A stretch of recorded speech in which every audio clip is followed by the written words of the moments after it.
Welcome to Stave 3 of A Redneck Christmas Carol by Charles Dickens. So, welcome. Come on in. Have a seat. Get your popcorn, hot chocolate, whatever. Let's get going. All right, Stave 3, the second of the three spirits. Awakened in the middle of a prodigiously tough snore and sitting up in bed to get his thoughts together, Scrooge had no occasion to be told that the bell was again upon the stroke of one. He felt that he was restored to consciousness in the right nick of time, for the especial purpose of holding a conference with the second messenger dispatched to him through Jacob Marley's intervention. But finding that he turned uncomfortably cold when he began to wonder which of his curtains this new spectre would draw back, he put 'em every one aside with his own hands, and laying down again, established a sharp lookout all round the bed. For he wished to challenge the spirit on the moment of its appearance, and did not wish to be taken by surprise and made nervous. Gentlemen of the free and easy sort, who plumed themselves on being acquainted with a move or two, and being usually equal to the time of day, express the wide range of their capacity for adventure by observing that they are good for anything from pitch and toss to manslaughter, between which opposite extremes no doubt there lies a tolerably wide and comprehensive range of subjects. Without venturing for Scrooge quite as heartily as this, I don't mind calling on you to believe that he was ready for a good broad field of strange appearances, and that nothing between a baby and a rhinoceros would have astonished him very much. Now, being prepared for almost anything, he was not by any means prepared for nothing. And consequently, when the bell struck one and no shape appeared, he was taken with a violent fit of trembling. 5 minutes, 10 minutes, a quarter of an hour went by, yet nothing came. All this time he laid upon his bed, the very core and center of a blaze of ruddy light, which streamed upon it when the clock proclaimed the hour, and which, being only light, was more alarming than a dozen ghosts, as he was powerless to make out what it meant, or would be at, and was sometimes apprehensive that he might be at that very moment an interesting case of spontaneous combustion, without having the consolation of knowing it. At last, however, he began to think, as you or I have thought at first, for it is always the person not in the predicament who knows what ought to have done. For it's always the person not in the predicament who knows what ought to have been done in it, and would unquestionably have done it too. At last, I say, he began to think that the source and secret of this ghostly light might be in the adjoining room, from whence, on further tracing, it seemed to shine. The idea taking full possession of his mind, he got up softly and shuffled in his slippers to the door. The moment Scrooge's hand was on the lock, a strange voice called to him by name and bade him enter. He obeyed. What, the old whistle? Got my old C4 here. Tonight we got the fruit punch. Hope everyone's doing well. Over on YouTube, Mariah, good to have you. Hello to you. Janet says, hello, Mariah, and I know she means hello to me too, don't you, Janet? Good to have you. Great to have y'all. And yeah, Stave 3, A Christmas Carol. If you like this kind of thing, and you like narrations of classic literature, some I do redneck, but they're not all like that. You can check my YouTube. I've got lots and lots of audiobook length classics, whether it's short story compilations or poetry or what have you. So, hey, Janet. So, check out my YouTube if you're not subscribed yet. You definitely ought to. If you like literature, you're missing out if you're not subscribed to the Culture Bumpkin. Link in the old bio. So, all right, back to it. Let me see. Well, let me put my little banner back up here. There we go. Okay. So he hears a strange voice call him by name, tells him to come in, and he obeys.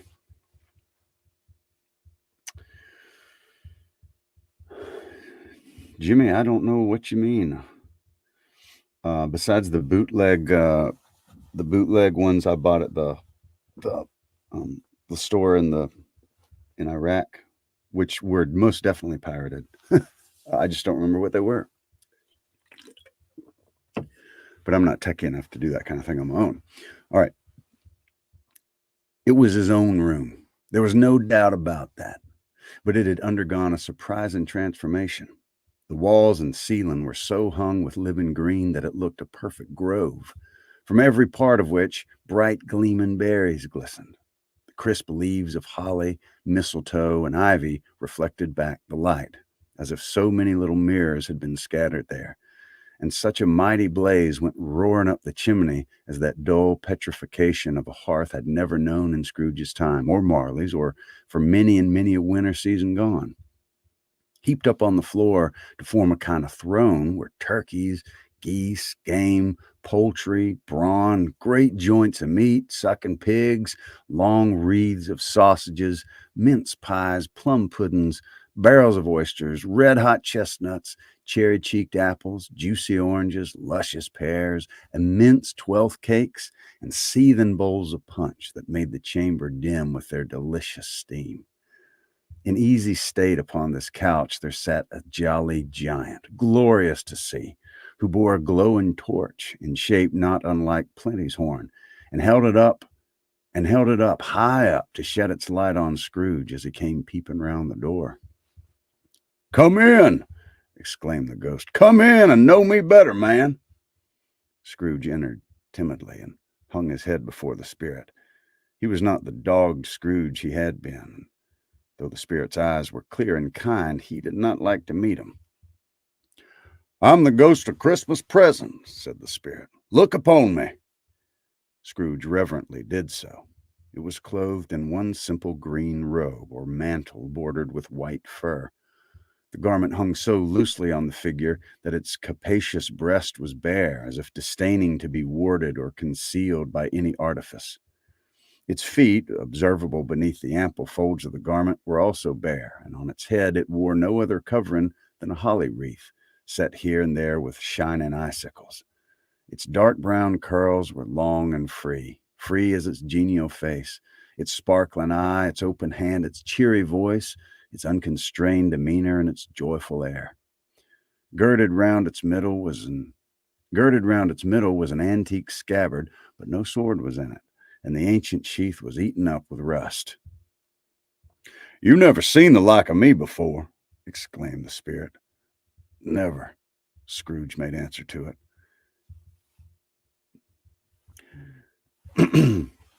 "Have never walked forth with the younger members of my family, meaning, for I'm very young, my elder brothers born in these later years," pursued the Phantom. I don't think I have." Oh, sorry. That was, he said it like a question. "Have you ever walked forth with the younger members of my family, meaning, for I'm very young, my elder brothers born in these later years?" pursued the Phantom. "I don't think I have," said Scrooge. "I'm afraid I've not. Have you many brothers, Spirit?" "More than 1,800, said the ghost. "A tremendous family to provide for," muttered Scrooge. The ghost of Christmas present rose. "Spirit," said Scrooge submissively, "conduct me where you will. I went forth last night on compulsion, and I learned a lesson which is working now. Tonight, if you have aught to teach me, let me profit by it." "Touch my robe." Scrooge did as he was told and held it fast. Holly, mistletoe, red berries, ivy, turkeys, geese, game, poultry, brawn, meat, pigs, sausages, oysters, pies, puddings, fruit, and punch all vanished instantly. So did the room, the fire, the ruddy glow, the hour of night, and they stood in the city streets on Christmas morning, where, for the weather was severe, the people made a rough but brisk and not unpleasant kind of music in scraping the snow from the pavement in front of their dwellings and from the tops of their houses, whence it was mad delight to the boys to see it plumping down into the road below and splitting into artificial little snowstorms. The house fronts looked black enough, and the windows blacker, contrasting with the smooth, white sheet of snow upon the roofs and with the dirtier snow upon the ground, which last deposit had been plowed up in deep furrows by the heavy wheels of carts and wagons, furrows that crossed and recrossed each other hundreds of times where the great streets branched off and made intricate channels hard to trace in the thick yellow mud and icy water. The sky was gloomy, and the shortest streets were choked up with a dingy mist, half thawed, half frozen, whose heavier particles descended in showers of sooty atoms, as if all the chimneys in Great Britain had by one consent caught fire and were blazing away to their dear hearts' content. There was nothing very cheerful in the climate or the town, and yet there was an air of cheerfulness abroad that the clearest summer air and brightest summer sun might have endeavored to diffuse in vain. For the people who were shoveling away on the housetops were jovial and full of glee, calling out to one another from the parapets and now and then exchanging a facetious snowball, better-natured missile far than many a wordy jest, laughing heartily if it went right and not less heartily if it went wrong. The poulterers' shops were still half open, and the fruiters were radiant in their glory. There were great round pot-bellied baskets of chestnuts, shaped like the waistcoats of jolly old gentlemen, lolling at the doors and tumbling out into the street in their apoplectic opulence. There were ruddy, brown-faced, broad-girthed Spanish friars and winking from their shelves in wanton slyness at the girls as they passed by and glanced demurely at the hung-up mistletoe. There were pears and apples clustered high in blooming pyramids. There were bunches of grapes made in the shopkeeper's benevolence to dangle from conspicuous hooks that people's mouths might water gratis as they passed. There were piles of filberts, mossy and brown, recalling in their fragrance ancient walks among the woods and pleasant shufflings ankle-deep through withered leaves. There were Norfolk biffins, squab and swarthy, setting off the yellow of the oranges and lemons, and in the great compactness of their juicy persons, urgently entreating and beseeching to be carried home in paper bags and eaten after dinner. The very cold and silver fish set forth among these choice fruits in a bowl, though members of a dull and stagnant-blooded race appeared to know that there was something going on, and to a fish went gasping round and round their little world in slow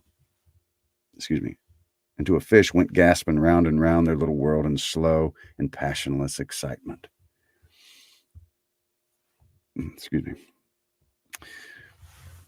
Quick break, wet the whistle again. Gotta stay hydrated.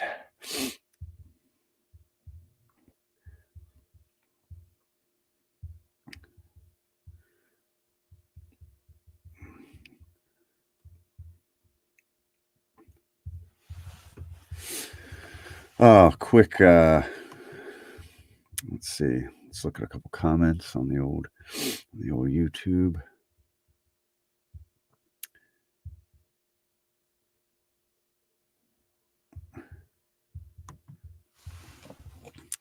I can see the spirit wearing worn bib overalls with one of the straps hanging off his shoulder. Takes me back from the home swamp. That's great. That's a great picture. Great visual.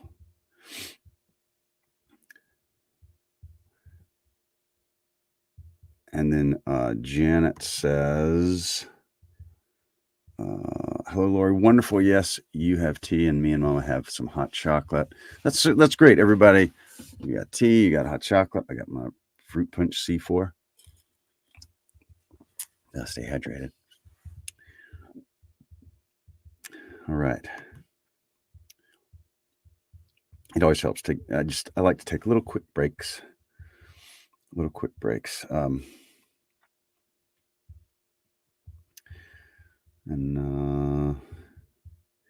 Yeah, thanks, Andrew. All right, back to it. Christmas Carol, Stave 3. Let's see. Okay. The grocers. Oh, the grocers nearly closed with perhaps 2 shutters down, or 1, but through those gaps such glimpses. It was not alone that the scales descending on the counter made a merry sound, or that the twine and roller parted company so briskly, or that the canisters were rattled up and down like juggling tricks, or even that the blended scents of tea and coffee were so grateful to the nose, or even that the raisins were so plentiful and rare, the almonds so extremely white, the sticks of cinnamon so long and straight, the other spices so delicious, the candied fruits so caked and spotted with molten sugar as to make the coldest lookers-on feel faint and, subsequently bilious. Nor was it that the figs were moist and plumpy, nor was it that the figs were moist and pulpy, or that the French plums blushed in modest tartness from their highly decorated boxes, or that everything was good to eat and in its Christmas dress. But the customers were all so hurried and so eager in the hopeful promise of the day that they tumbled against each other at the door, crashing their wicker baskets wildly, and left their purchases upon the counter, and came running back to fetch them, and committed hundreds of the like mistakes in the best humor possible, while the grocer and his people were so frank and fresh that the polished hearts with which they fastened their aprons might have been their own, worn outside for general inspection and for Christmas daws to peck at if they chose. But soon the steeples called good people all to church and chapel, and away they came, flocking through the streets in their best clothes and with their gayest faces. And at the same time there emerged from scores of by-streets, lanes, and nameless turnings innumerable people carrying their dinners to the bakers' shops. The sight of these poor revelers appeared to interest the spirit very much, for he stood with Scrooge beside him in a baker's doorway, and taking off the covers as their bearers passed, sprinkled incense on their dinners from his torch. And it was a very uncommon kind of torch, for once or twice, when there were angry words between some dinner carriers who had jostled each other, he shed a few drops of water on them from it, and their good humor was restored directly, for they said it was a shame to quarrel upon Christmas Day. And so it was. God love it, so it was. In time the bells ceased, and the bakers were shut up. And yet there was a genial shadowing forth of all these dinners and the progress of their cooking in the thawed blotch of wet above each baker's oven, where the pavement smoked as if its stones were cooking too. Is there a peculiar flavor in what you sprinkle from your torch? Asked Scrooge. There is, my own. Would it apply to any kind of dinner on this day? Asked Scrooge. To any kindly given, to a poor one most. Why to a poor one most? Asked Scrooge. Because it needs it the most. Spirit, said Scrooge after a moment's thought, I wonder you of all beings in the many worlds about us should desire to cramp these people's opportunity of innocent enjoyment. Aye, cried the spirit. Excuse me. You'd deprive them of their means of dining every 7th day, often the only day on which they can be said to dine at all, said Scrooge, wouldn't you? Aye, cried the spirit. You seek to close these places on the 7th day, said Scrooge, and it comes to the same thing. I seek, exclaimed the spirit. Forgive me if I'm wrong. It's been done in your name, or at least in that of your family, said Scrooge. There are some upon this earth of yours, returned the spirit, who lay claim to know us, and who do their deeds of passion, pride, ill will, hatred, envy, bigotry, and selfishness in our name, who are as strange to us and all out kith and kin as if they had never lived. Remember that, and charge their doings on themselves, not us. Scrooge promised that he would, and they went on, invisible as they had been before, into the suburbs of the town. It was a remarkable quality of the ghost, which Scrooge had observed at the baker's, that notwithstanding his gigantic size, he could accommodate himself to any place with ease, and that he stood beneath a low roof quite as gracefully and like a supernatural creature as it was possible he could have done in any lofty hall. And perhaps it was the pleasure the good spirit had in showing off this power of his, or else it was in his own kind, generous, hearty nature and his sympathy with all poor men that led him straight to Scrooge's clerks. For there he went, and took Scrooge with him, holding to his robe, and on the threshold of the door the spirit smiled and stopped to bless Bob Cratchit's dwelling with the sprinkling of his torch. Think of that. Bob had but 15 bob a week himself. He pocketed on Saturdays but 15 copies of his Christian name, and yet the ghost of Christmas present blessed his four-roomed house. Then up rose Mrs. Cratchit, Cratchit's wife, dressed out but poorly in a twice-turned gown, but brave in ribbons, which are cheap and make a goodly show for sixpence, and she laid the cloth, assisted by Belinda Cratchit, second of their daughters, also brave in ribbons, while Master Peter Cratchit plunged a fork into the saucepan of potatoes and, getting the corners of his monstrous shirt collar, Bob's private property conferred upon his son and heir in honor of the day, into his mouth, rejoiced to find himself so gallantly attired, and yearned to show his linen in the fashionable parks. And now two smaller Cratchits, boy and girl, came tearing in, screaming that outside the baker's they had smelt the Christmas goose and known it for their own. And basking in luxurious thoughts of sage and onion, these young Cratchits danced about the table and exalted Master Peter Cratchit to the skies, while he, not proud, although his collars nearly choked him, blew the fire until the slow potatoes, bubbling up, knocked loudly at the saucepan lid to be let out and peeled. "Whatever has got your precious father, then?" said Mrs. Cratchit. "And your brother, Tiny Tim, and Martha weren't as late last Christmas Day by half an hour."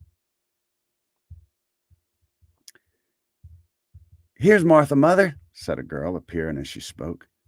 "Here's Martha, mother," cried the two young Cratchits. "Hooray! There's such a goose, Martha."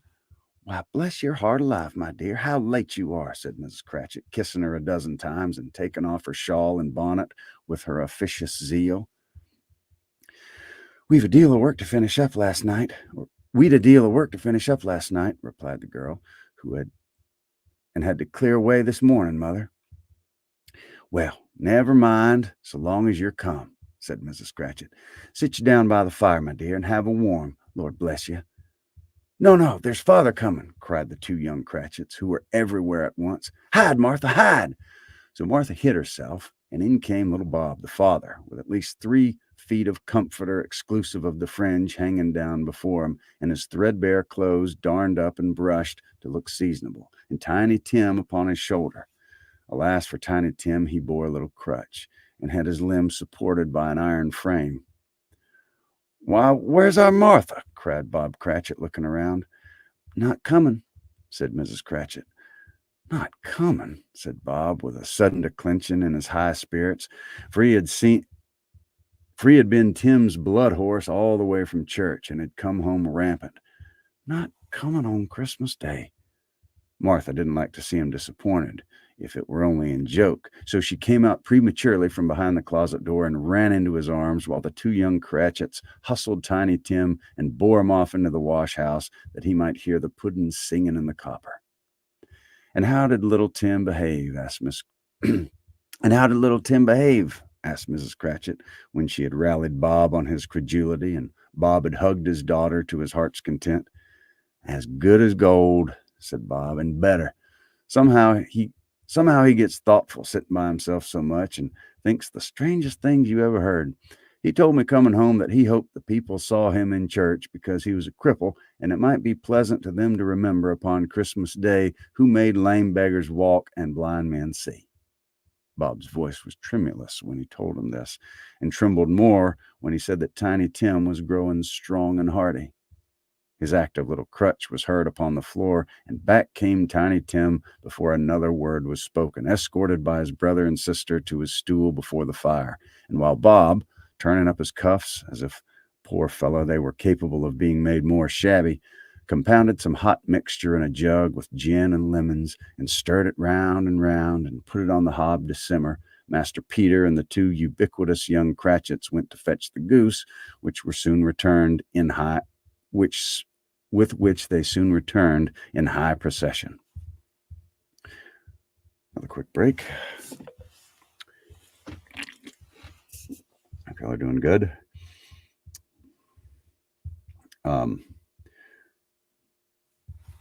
Please read the poem. I'm reading right now. I'm just doing Christmas Carol tonight, but I might stay around after this and read a few poems. We'll see how the old throat's feeling.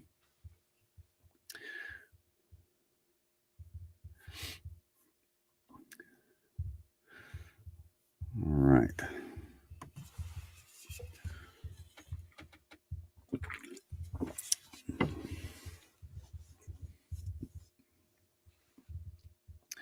Andrew, that's awesome. I appreciate that. I'm glad. I can too, and it's because of the great writing. Dickens really is a great writer. He gets a lot of grief for his details, but I think I love Dickens. Wonderful. In our Twitter age, I think it's just what we need, maybe, from time to time.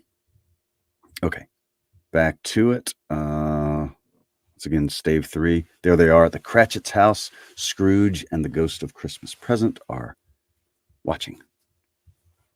Such a bustle ensued that you might have thought a goose the rarest of all birds, a feathered phenomenon to which a black swan was a matter of course. And in truth, it was something very like it in that house.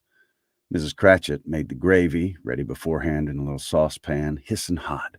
Master Peter mashed the potatoes with incredible vigor. Miss Belinda sweetened up the applesauce.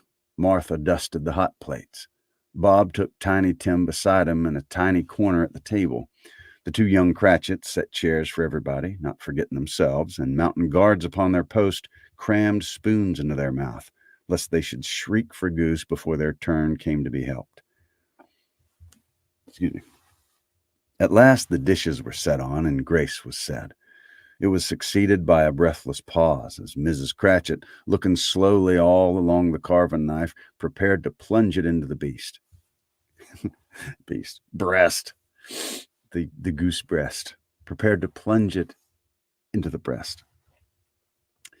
It is a beast, I guess.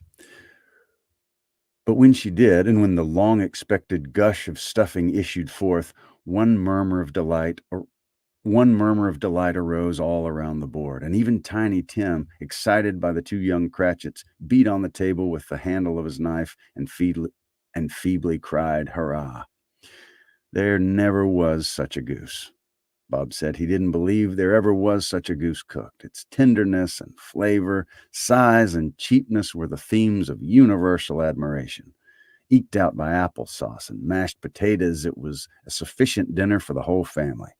Indeed, as Mrs. Cratchit said with great delight, surveying one small atom of bone upon the dish, they hadn't ate it. They hadn't ate it all at last. Yet every one had had enough, and the youngest Cratchits in particular were steeped in sage and onion to the eyebrows. But now, the plates being changed by Miss Belinda, Mrs. Cratchit left the room alone, too nervous to bear witnesses, to take the pudding up and bring it in. Suppose it should not be done enough. Suppose it should break in turning out. Suppose somebody should have got over the wall of the backyard and stolen it while they were merry with the goose. A supposition at which the two young Cratchits became livid. All sorts of horrors were supposed. Hello, a great deal of steam. The pudding was out of the copper. A smell like a washing day. That was the cloth. A smell like an eating house and a pastry cook's next door to each other with a laundress's next door to that. That was the pudding. In half a minute, Mrs. Cratchit entered, flushed but smiling proudly, with the pudding like a speckled cannonball, so hard and firm, blazing in half of a quartern. Quartern? blazing in half and half a quartern of ignited brandy and bedight with Christmas holly stuck into the top. Oh, a wonderful pudding. Bob Cratchit said, and calmly too, that he regarded it as the greatest success achieved by Mrs. Cratchit since their marriage. Mrs. Cratchit said that now the weight was off her mind. She would confess that she had her doubts about the quantity of flour. Everybody had something to say about it, but nobody said or thought it was at all a small pudding for a large family. It would have been flat heresy to do so. Any Cratchit would have blushed to hint at such a thing. At last the dinner was all done, the cloth was cleared, the hearth swept, and the fire made up. The compound and the jug being tasted and considered perfect, apples and oranges were put upon the table and a shovelful of chestnuts on the fire. Then all the Cratchit family drew round the hearth in what Bob Cratchit called a circle, meaning half of one, and at Bob Cratchit's elbow stood the family display of glass, 2 tumblers, and a custard cup without a handle. These held the hot stuff from the jug, however as well as golden goblets would have done, and Bob served it out with beaming looks, while the chestnuts on the fire sputtered and crackled noisily.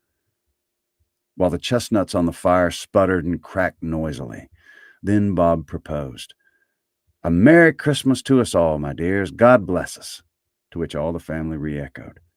"God bless us, every one," said Tiny Tim, the last of all. He sat very close to his father's side upon his little stool. Bob held his withered little hand in his, as if he loved the child and wished to keep him by his side and dreaded that he might be taken from him. "Spirit," said Scrooge with an interest he had never felt before, "tell me if Tiny Tim will live." "I see a vacant seat," replied the ghost, "in the poor chimney corner, and a crutch without a owner, carefully preserved.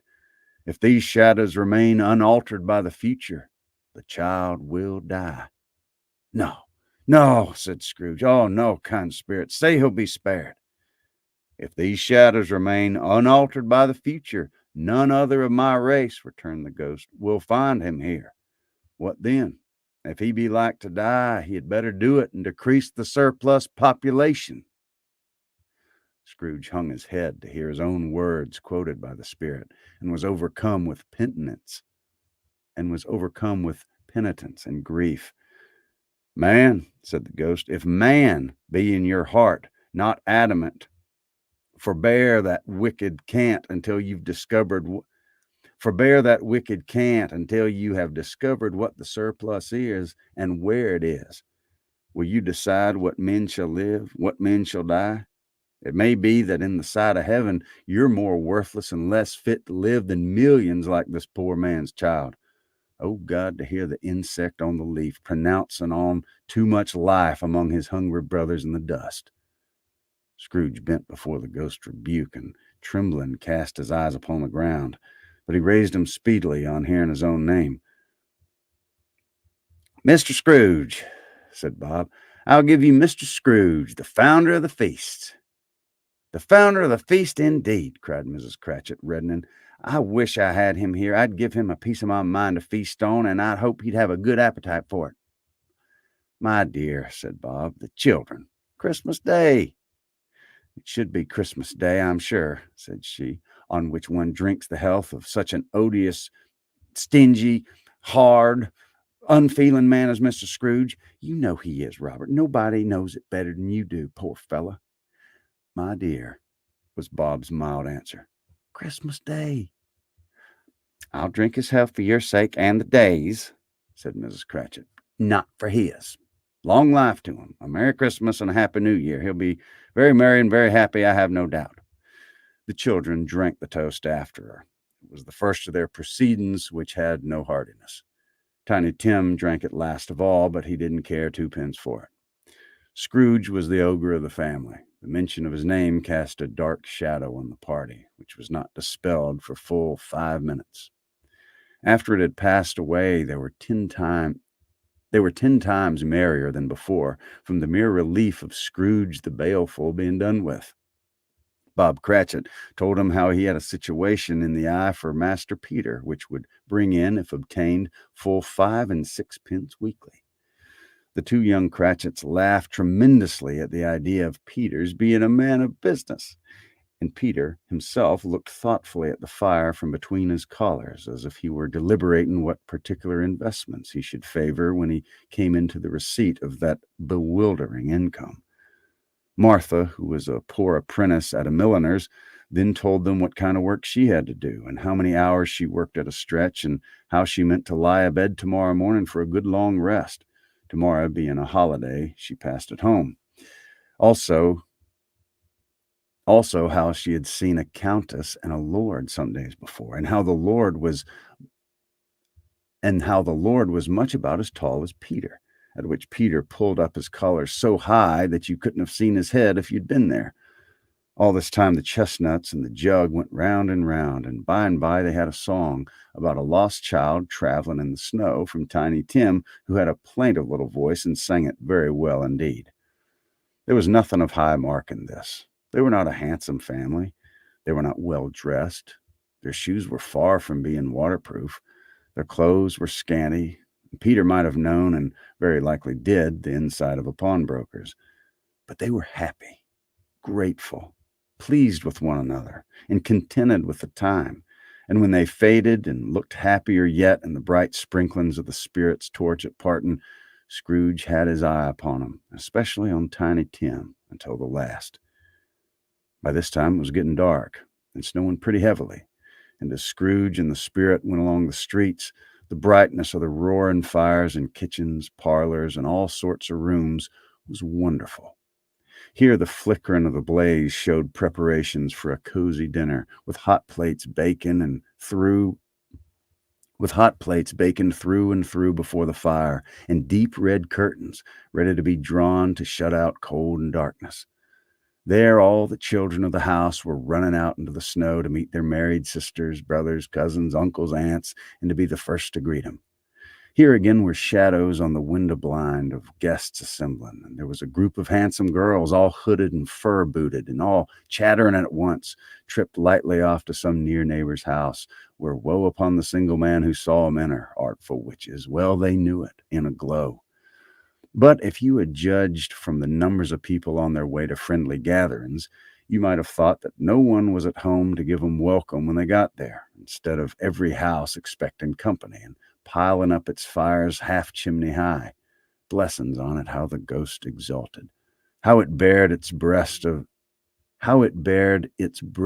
breast, and opened its capacious palm, and floated on, outpouring with a generous hand its bright and harmless mirth on everything within its reach. The very lamplighter who ran on before, dotting the dusky street with specks of light, and who was dressed to spend the evening somewhere, laughed out loudly as the spirit passed, though little kenned the lamplighter that he had any company but Christmas. And now, without a word of warning from the ghost, they stood upon a bleak and desert moor, where monstrous masses of rude stones were cast about, as though it were the burial places of giants, and water spread itself wheresoever it listed, or should have done so, but for the frost that held it prisoner, and nothing grew but moss and furze and coarse rank grass. Down in the west, the setting sun had left a streak of fiery red, which glared upon the desolation for an instant like a sullen eye, and frowning lower, lower, lower yet, was lost in the thick gloom of darkest night. "What is this place?" asked Scrooge. "A place where miners live who labor in the bowels of the earth," returned the spirit. "But they know me. See?"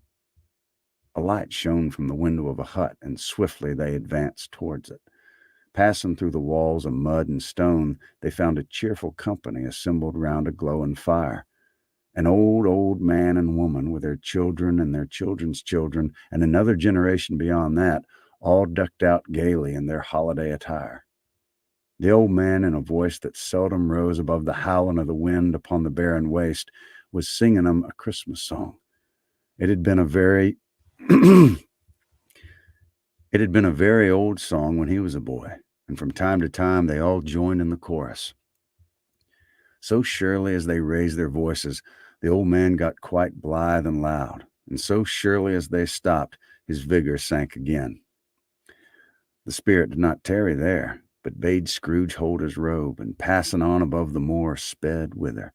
Not to see, to see, not to see, to see. To Scrooge's horror, looking back, he saw the last of the land, a frightful range of rocks behind him, and his ears were deafened by the thundering of water as it rolled and roared and raged among the dreadful caverns it had worn and fiercely tried to undermine the earth. Built upon a dismal reef of sunken rocks, some league or so from shore, on which the waters chafed and dashed the wild year through, there stood a solitary lighthouse. Great heaps of seaweed clung to its base, and storm birds, born of the wind, one might suppose, as seaweed of the water, rose and fell about it like the waves they skimmed. But even here, two men who watched the light had made a fire that through a loophole in the thick stone wall shed a ray of brightness on the awful sea. Joining their horny hands over the rough table at which they sat, they wished each other Merry Christmas and their can of grog, and one of them, the elder too, with his face all damaged and scarred with hard weather, as the figurehead of an old ship might be, struck up a sturdy song that was like a gale in itself. Again the ghost sped on above the black and heaving sea, on until, being far away, as he told Scrooge, from any shore, they lighted on a ship. They stood beside the helmsman at the wheel, the lookout in the bow, the officers who had the watch, dark ghostly figures in their several stations, but every man among them hummed a Christmas tune. But every man among them hummed a Christmas tune, or had a Christmas thought, or spoke below his breath to his companion of some bygone Christmas day, with homeward hopes belonging to it. And every man on board, waking or sleeping, good or bad, had a kinder word for another on that day than on any other day in the year. And they had shared to some extent in its festivities, and had remembered those he cared for at a distance, and had known that they delighted to remember him.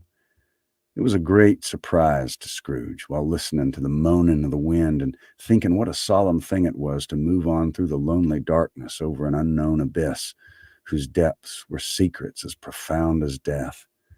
It was a great surprise to Scrooge, while thus engaged, to hear a hearty laugh. It was a much greater surprise to Scrooge to recognize it as his own nephew's, and to find himself in a bright, dry, gleaming room with the spirit standing smiling by his side, and looking at that same nephew with a proven affability.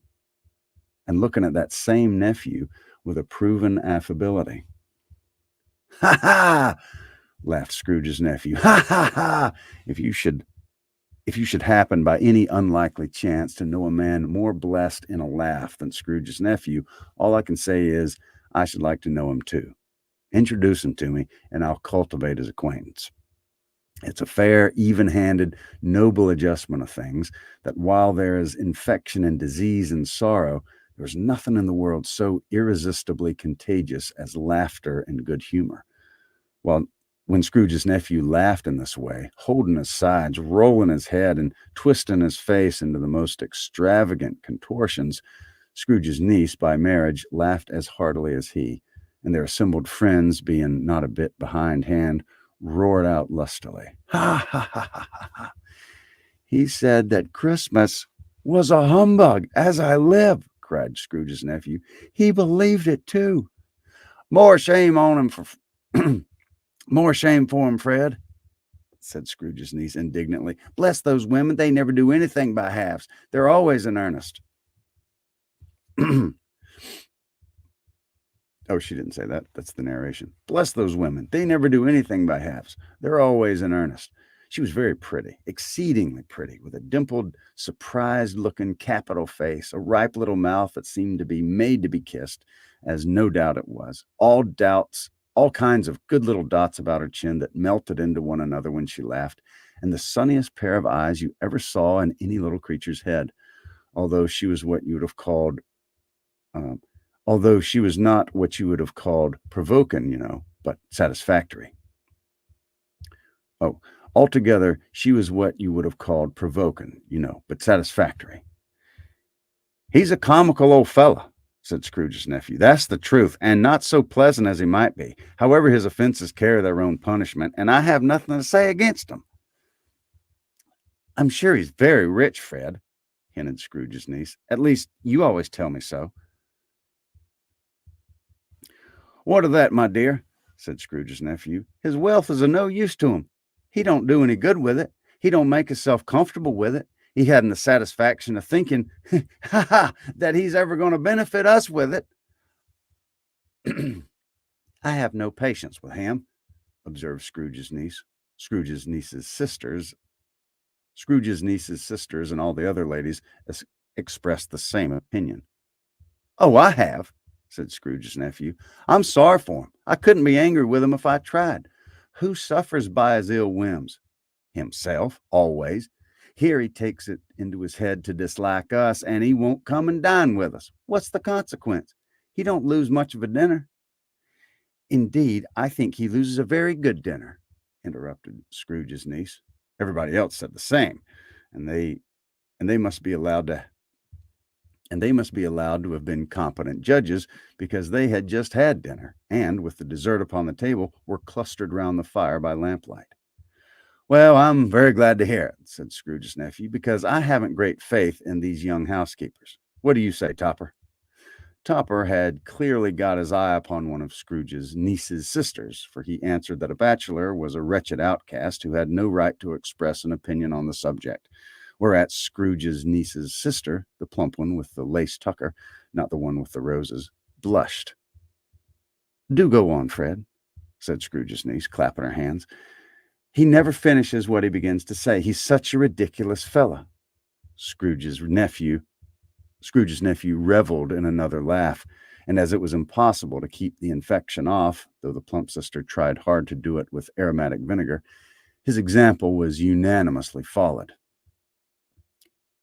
"I was only going to say," said Scrooge's nephew, "that the consequence of his taking a dislike to us and not making merry with us is, as I think, that he loses some pleasant moments, which could do him no harm. I'm sure he loses pleasanter companions than he can find in his own thoughts, either in his moldy old office or his dusty chambers. I mean to give him the same chance every year, whether he likes it or not, for I pity him. He may rail at Christmas till he dies, but he can't help thinking better of it. I defy him if he finds me going there in good temper year after year and saying, 'Uncle Scrooge, how are you?' If he only puts him in the vein to leave his poor clerk £50, that's something, and I think I shook him yesterday." It was their turn to laugh now at the notion of his shaking Scrooge, but being thoroughly good-natured and not much caring what they laughed at, so that they laughed at any rate, he encouraged them in their merriment and passed the bottle joyously.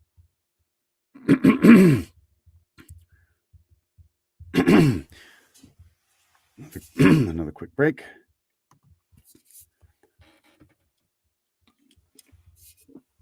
Excuse me.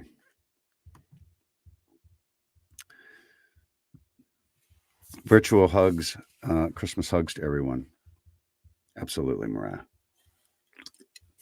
This is fun. I think this is fun. Hanging out with friends. Yes, steeped in sage and onion with the eyebrows. There are so many little delicious one-liners that are so descriptive within. I know people talk about how wordy Dickens is, and he is, but he's also the opposite. Sometimes he says so much in, like, bam, one line. He says all this stuff. Amazing. I really like his writing, and especially this story. Sorry for all the throat clearing. It's probably all the red 40 in this fruit punch C4. But, what are you going to do? Okay, I almost got my...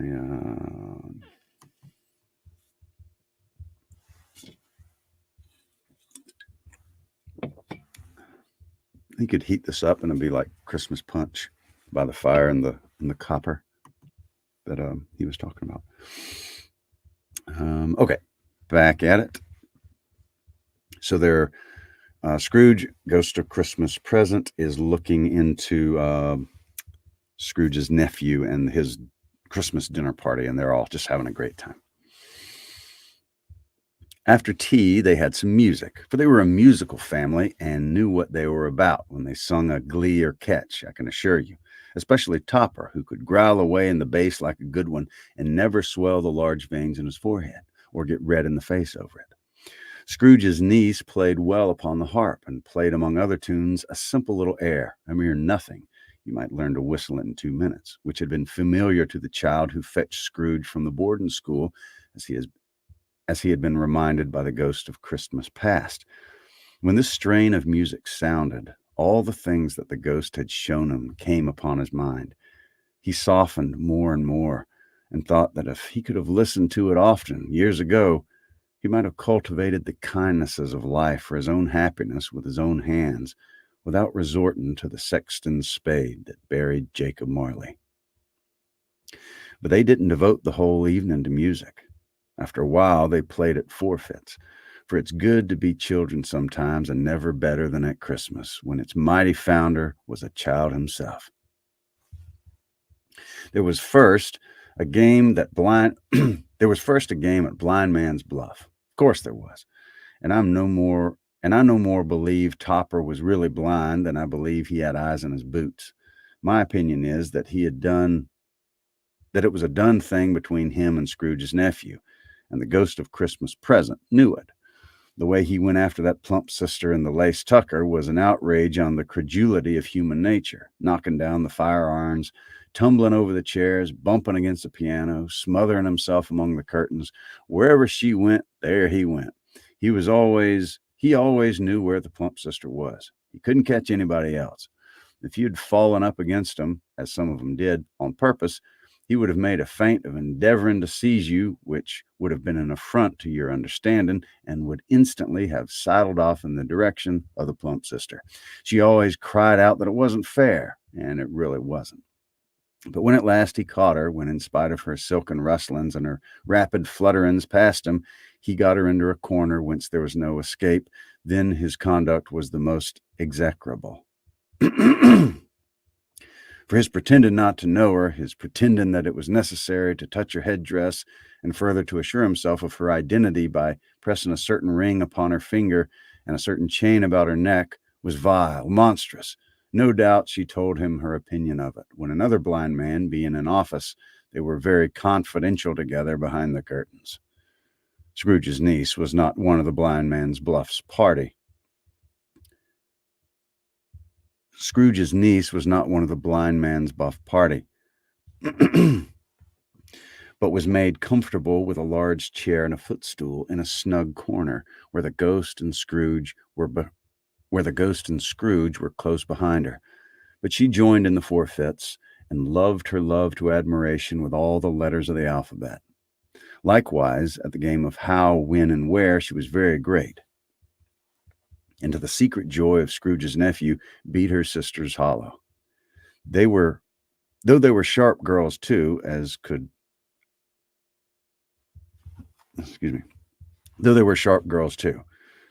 There might have been 20 people there, young and old, but they all played, and so did Scrooge, for wholly forgetting the interest he had in what was going on, that his voice made no sound in their ears.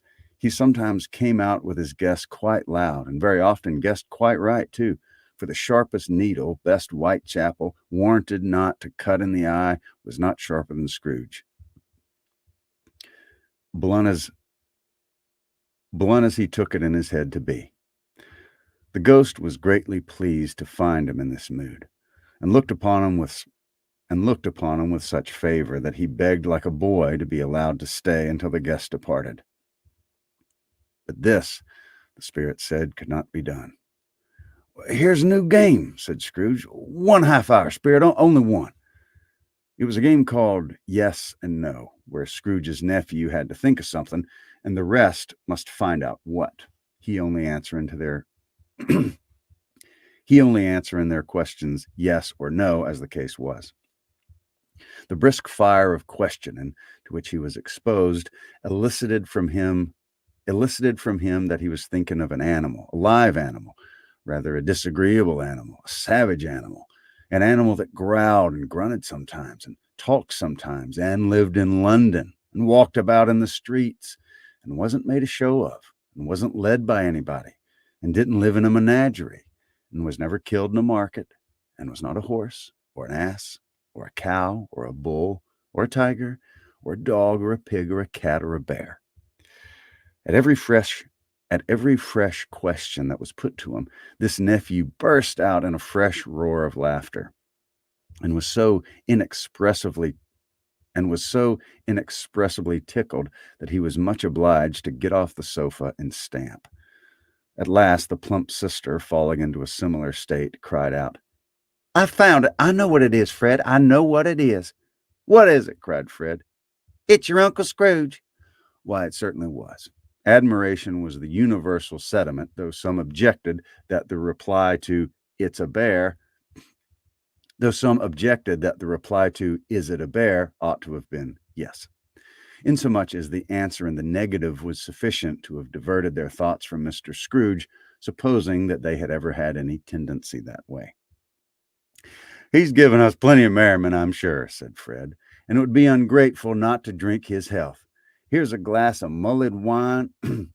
Here's a glass of mulled wine ready to our hand at the moment, and I say, Uncle Scrooge."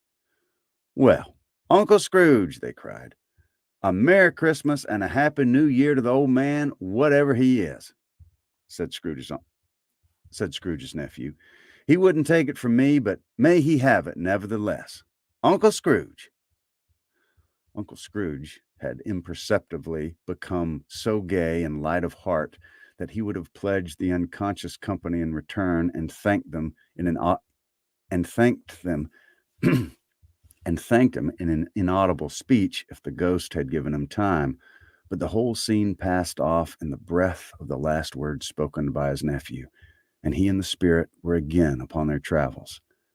Much they saw, and far they went, and many homes they visited, but always with a happy end.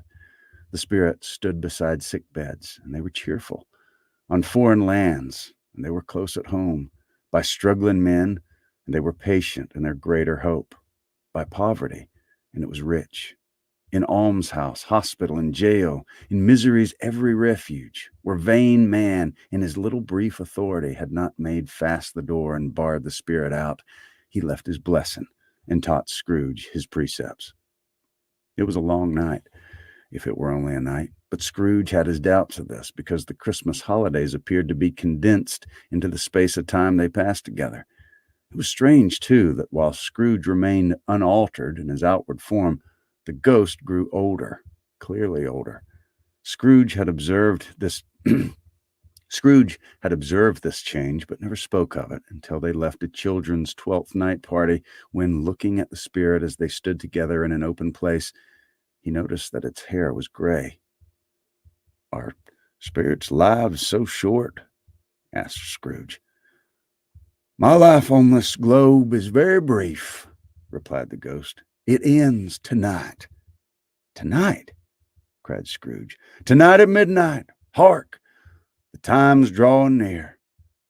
The chimes were ringing the 11:15 at that moment.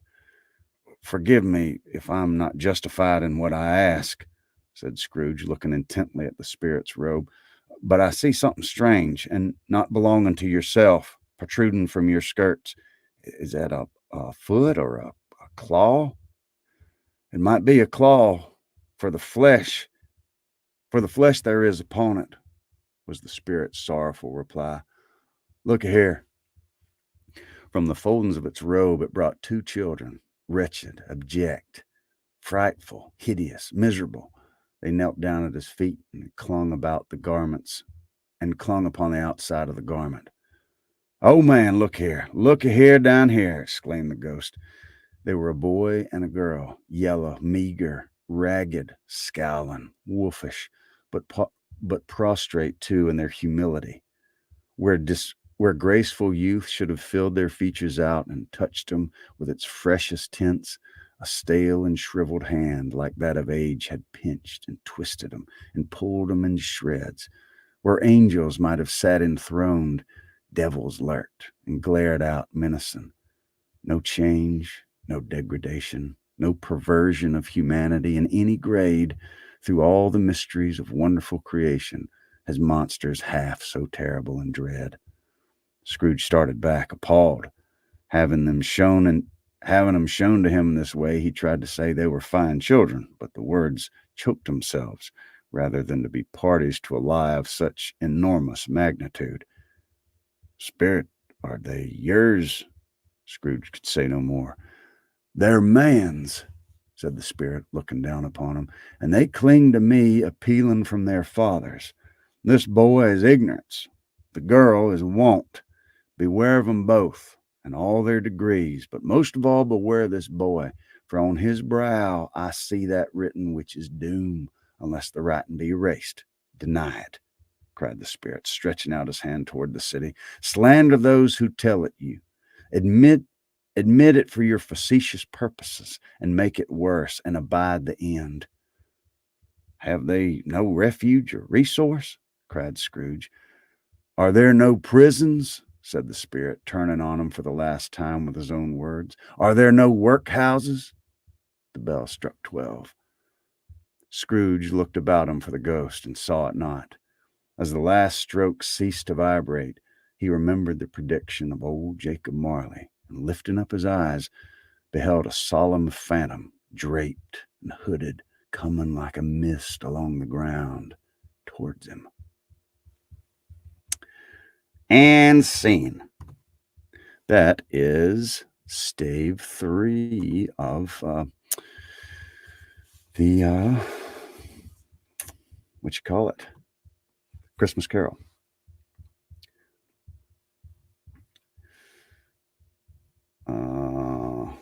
So I don't know if I'm gonna start another one or not. Okay, so here's a break for those of you that are on YouTube.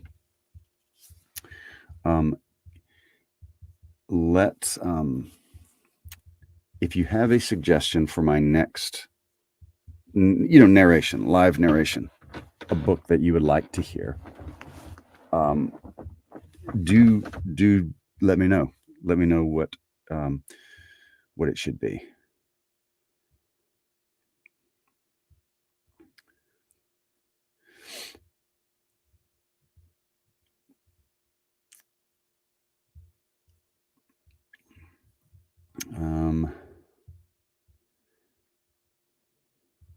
Yeah, Dickens is great.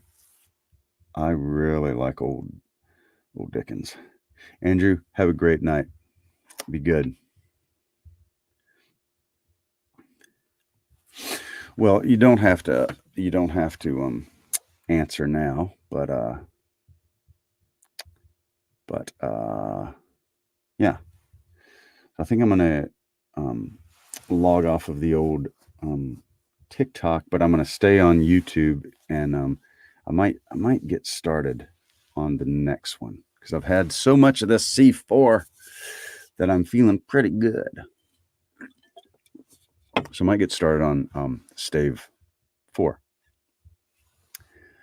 I don't think Agatha Christie is public domain. That's one thing I need to make sure it is. It needs to be probably before 1924. But I'm not sure. I mean, I would have to check, but I don't think she is. Charlotte's Web, that's a good one. I'd have to check. I don't know how old that one is. I would have to check. But yeah.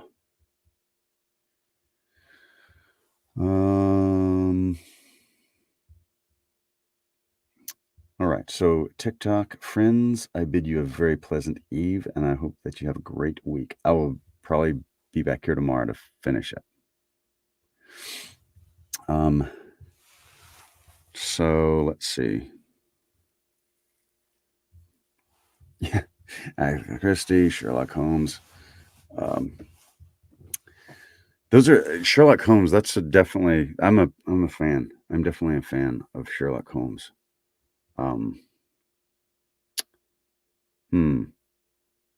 That's something to think about. I think I'm gonna have like an official. I really like. Someone had mentioned like another Jane Austen, like Emma, which I love Jane Austen. So I mean, I'm gonna do some some more stuff of Jane Austen, but Emily Bronte, like Jane Eyre or Wuthering Heights, has been a suggestion. And then Connecticut Yankee and King Arthur's Court by Mark Twain, another big possibility I really like. And that doesn't mean I can't do them all, but I will have to do them in line maybe. Okay, let's see. Oops. North and South. What is that? I've seen the show with Richard Armitage, but I've never loved it. I've never read it though. Anybody know how old that is? Looks like a few Agatha Christie books are in the domain. Mysterious Affair at Styles. Interesting. Okay, that's good to know. Thank you for that info. Didn't know that. Have you read any of those? Do you have a favorite of those? But that's great. I didn't realize that.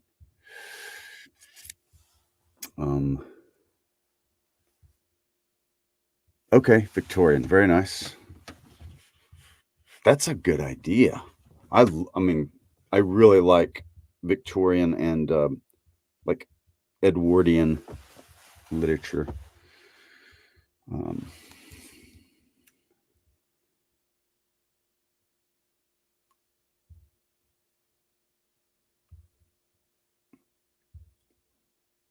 Okay, so it is after midnight. I am raring to go. I'm gonna stay up either way for another good while. I don't know what time zone everybody's in. Should we wait till tomorrow night to do Stave 4, or should we start on that tonight? If everybody's about to go to bed, we can just do it another time. But if you're like, no, I'll we can get started, then I might.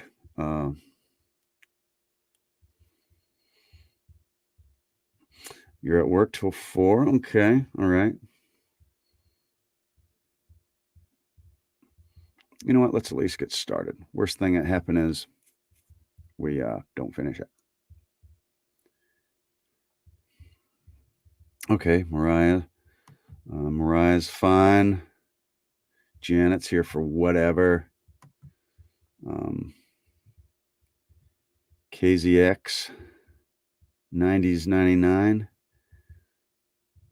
What is your name? And I will be happy to refer to you by your your Christian name or whatever.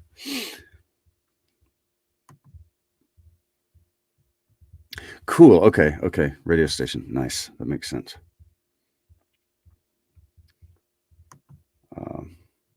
Good deal. Okay. Let's do it. Let's just do it. Let's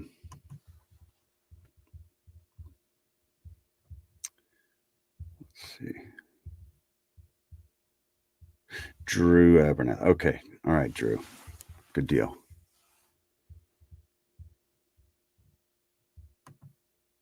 And I'm going to change this to Stave 4.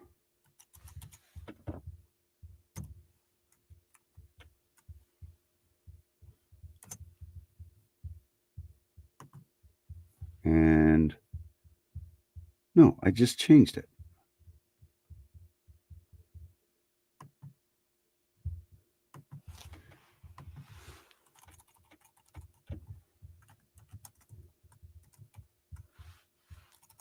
Stave 4. There we go. Okay. Excuse me. I'm very sorry.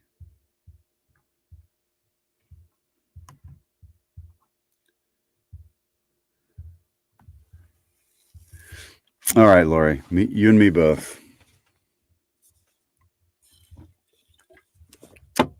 Let's do this.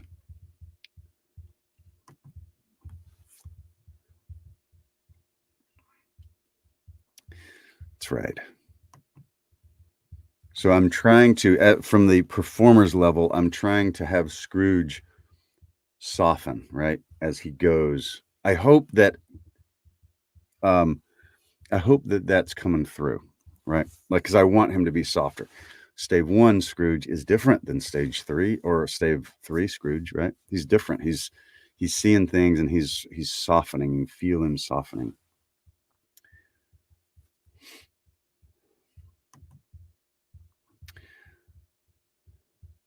Oh, that's wonderful. That's wonderful. That's great.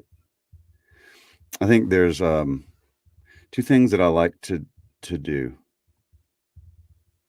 Make people laugh, but I'm not really a funny person. I just like making people laugh when I can here and there, but I'm not like a comedian. But I think one thing that I also love doing that I'm like actually better at is making you remember good things. And this is one way to do it, is just read aloud. That's right. That's right. Okay. All right. Here we go. Stave, Stave 4, the last of the spirits. The phantom slowly, gravely, silently approached. When it came, Scrooge bent down upon his knee, for in the very air through which the spirit moved, it seemed to scatter gloom and mystery.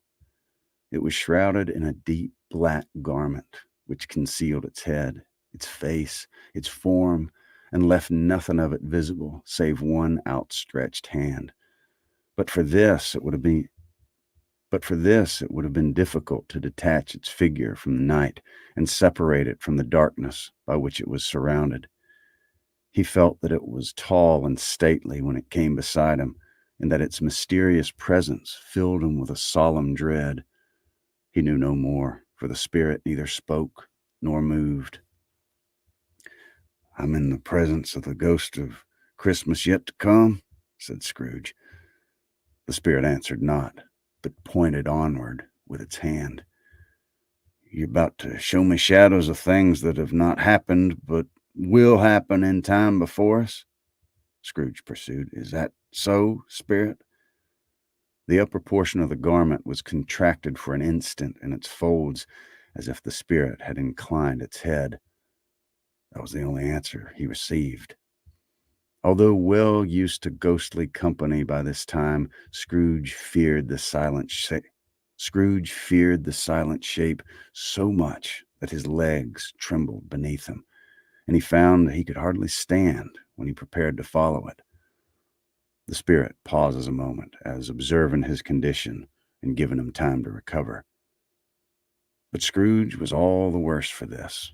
It thrilled him with a vague, uncertain horror to know that behind the dusky shroud there were ghostly eyes intently fixed upon him, while he, though he stretched his own to his utmost, could see nothing but a spectral hand and one great heap of black. "Ghost of the future," he exclaimed, "I fear you more than any spectre I've seen. But as I know your purpose is to do me some good, as I hope to live to be another man from what I was, I'm prepared to bear your journey and do it with a thankful heart. Will you not speak to me?" They gave him no reply. His hand was pointed straight before him. "Lead on," said Scrooge. "Lead on. The night's waning fast, and it's precious time to me, I know. Lead on, spirit." The phantom moved away as it had come towards him. Scrooge followed in the shadows of its dress, which bore him up, he thought, and carried him along. They scarcely seemed to enter the city, for the city rather seemed to spring up about him and encompass them of his own accord. But there, they were in the heart of it, on 'change, amongst the merchants, who hurried up and down and chinked the money in their pockets and conversed in groups and looked at their watches and trifled thoughtfully with their great gold seals and so forth, as Scrooge had seen them often. The spirit stopped beside one little knot of businessmen. Observing that the hand was pointing to him, Scrooge advanced to listen to their talk.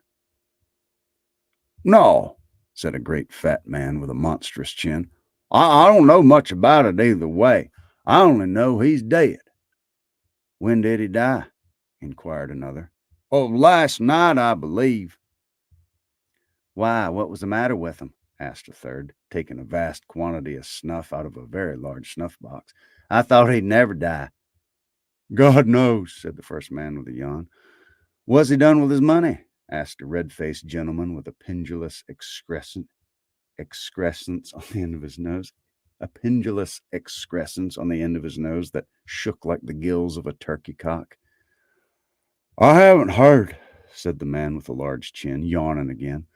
"Left it to his company, perhaps. He hadn't left it to me, that's all I know." This pleasantry was received with a general laugh. "It's likely to be a very cheap funeral," said the same speaker, "for upon my life, I don't know of anybody to go to it. Suppose we make up a party and volunteer." "I don't mind going if lunch is going to be provided," observed the gentleman with the excrescence on his nose. "But I must be fed if I make one." Another laugh. "Well, I'm the most disinterested among you all. Well, I'm the most disinterested among you after all," said the first speaker, "for I never wear black gloves and I never eat lunch. But I'll offer to go if anybody else will. When I come to think of it, uh, when I come to think of it." Speakers and listeners rolled away and mixed with other groups. Scrooge knew the man and looked toward the spirit for an explanation. The phantom glided on into a street. Its finger pointed to two persons meeting. Scrooge listened again, thinking that the explanation might lie here. He knew these men also perfectly. They were men of business, very wealthy and of great importance. He had made a point always of standing well in their esteem, in a business point of view, that is, strictly in a business point of view. "How are you?" said one. "How are you?" returned the other. "Well," said the first, Old Scratch has got his own at last, eh?" "So I'm told," returned the second. "Cold, isn't it?" "Seasonable for Christmas time. You're not a skater, I suppose?" "No, no, something else to think of. Good morning." Not another word. That was their meeting, their conversation, and their parting. Scrooge was at first inclined to be surprised that the spirit should attach importance to their conversations. Scrooge was at first inclined to be surprised that the spirit should attach importance to conversations apparently so trivial, but feeling assured that they must have some hidden purpose, he set himself to consider what it was likely to be. They could scarcely be supposed to have any bearing on the death of Jacob, his old partner, for that was past, and this ghost's province was the future. Nor could he think of any one immediately connected with himself to whom he could apply him, but nothing doubting that to whomsoever they applied, they had some latent moral for his own improvement. He resolved to treasure up every word he heard and everything he saw, and especially to observe the shadow of himself when it appeared, for he had an expectation that the conduct of his future self would give him the clue that he missed, and would render the solution of these riddles away. He looked about in that very place for his own image, but another man stood in his accustomed corner, and though the clock pointed to his usual time of day for being there, he saw no likeness of himself among the multitudes that poured in through the porch. It gave him little surprise, however, for he had been revolving in his change of life, and thought he hoped to see his newborn resolutions carried out in this. Quiet and dark, beside him stood the phantom, with his outstretched hand. When he roused himself from his thoughtful quest, he fancied from the turn of the hand and its situation in reference to himself, that the unseen eyes were looking at him keenly. It made him shudder and feel very cold. They left the busy scene and went into an obscure part of town where Scrooge had never penetrated before, although he recognized its situation and its bad repute. The ways were foul and narrow. the shops and houses wretched, the people half naked, drunken, slipshod, ugly. Alleys and archways, like so many cesspools, disgorged their offences of smell, dirt, and life upon the straggling streets, and the whole quarter reeked with crime, with filth, and misery. Far in this den of infamous resort, there was a low-browed, beetling shop below a penthouse roof where iron, old rags, bottles, bones, and greasy offal were brought. Upon the floor within were piled up heaps of rusty keys, nails, chains, hinges, files, scales, weights, and refuse irons of all kinds. Secrets that few would like to scrutinize were bred and hidden in mountains of unseemly rags, masses of corrupted fat, and sepulchres of bones.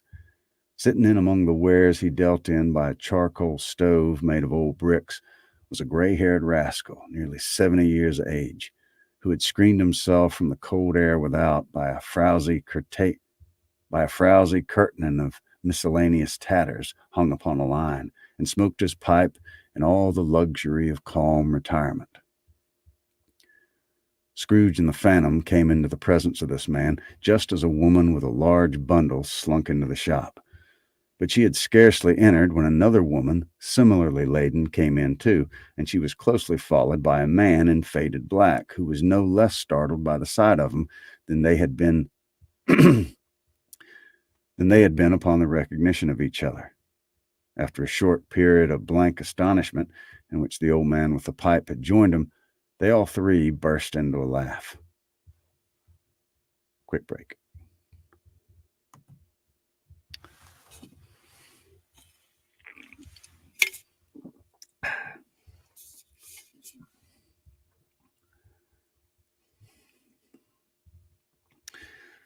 Oh, let's see here.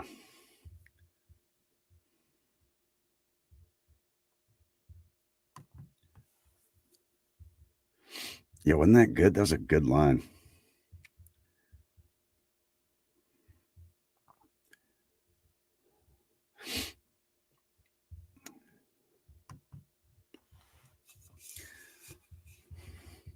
That's awesome.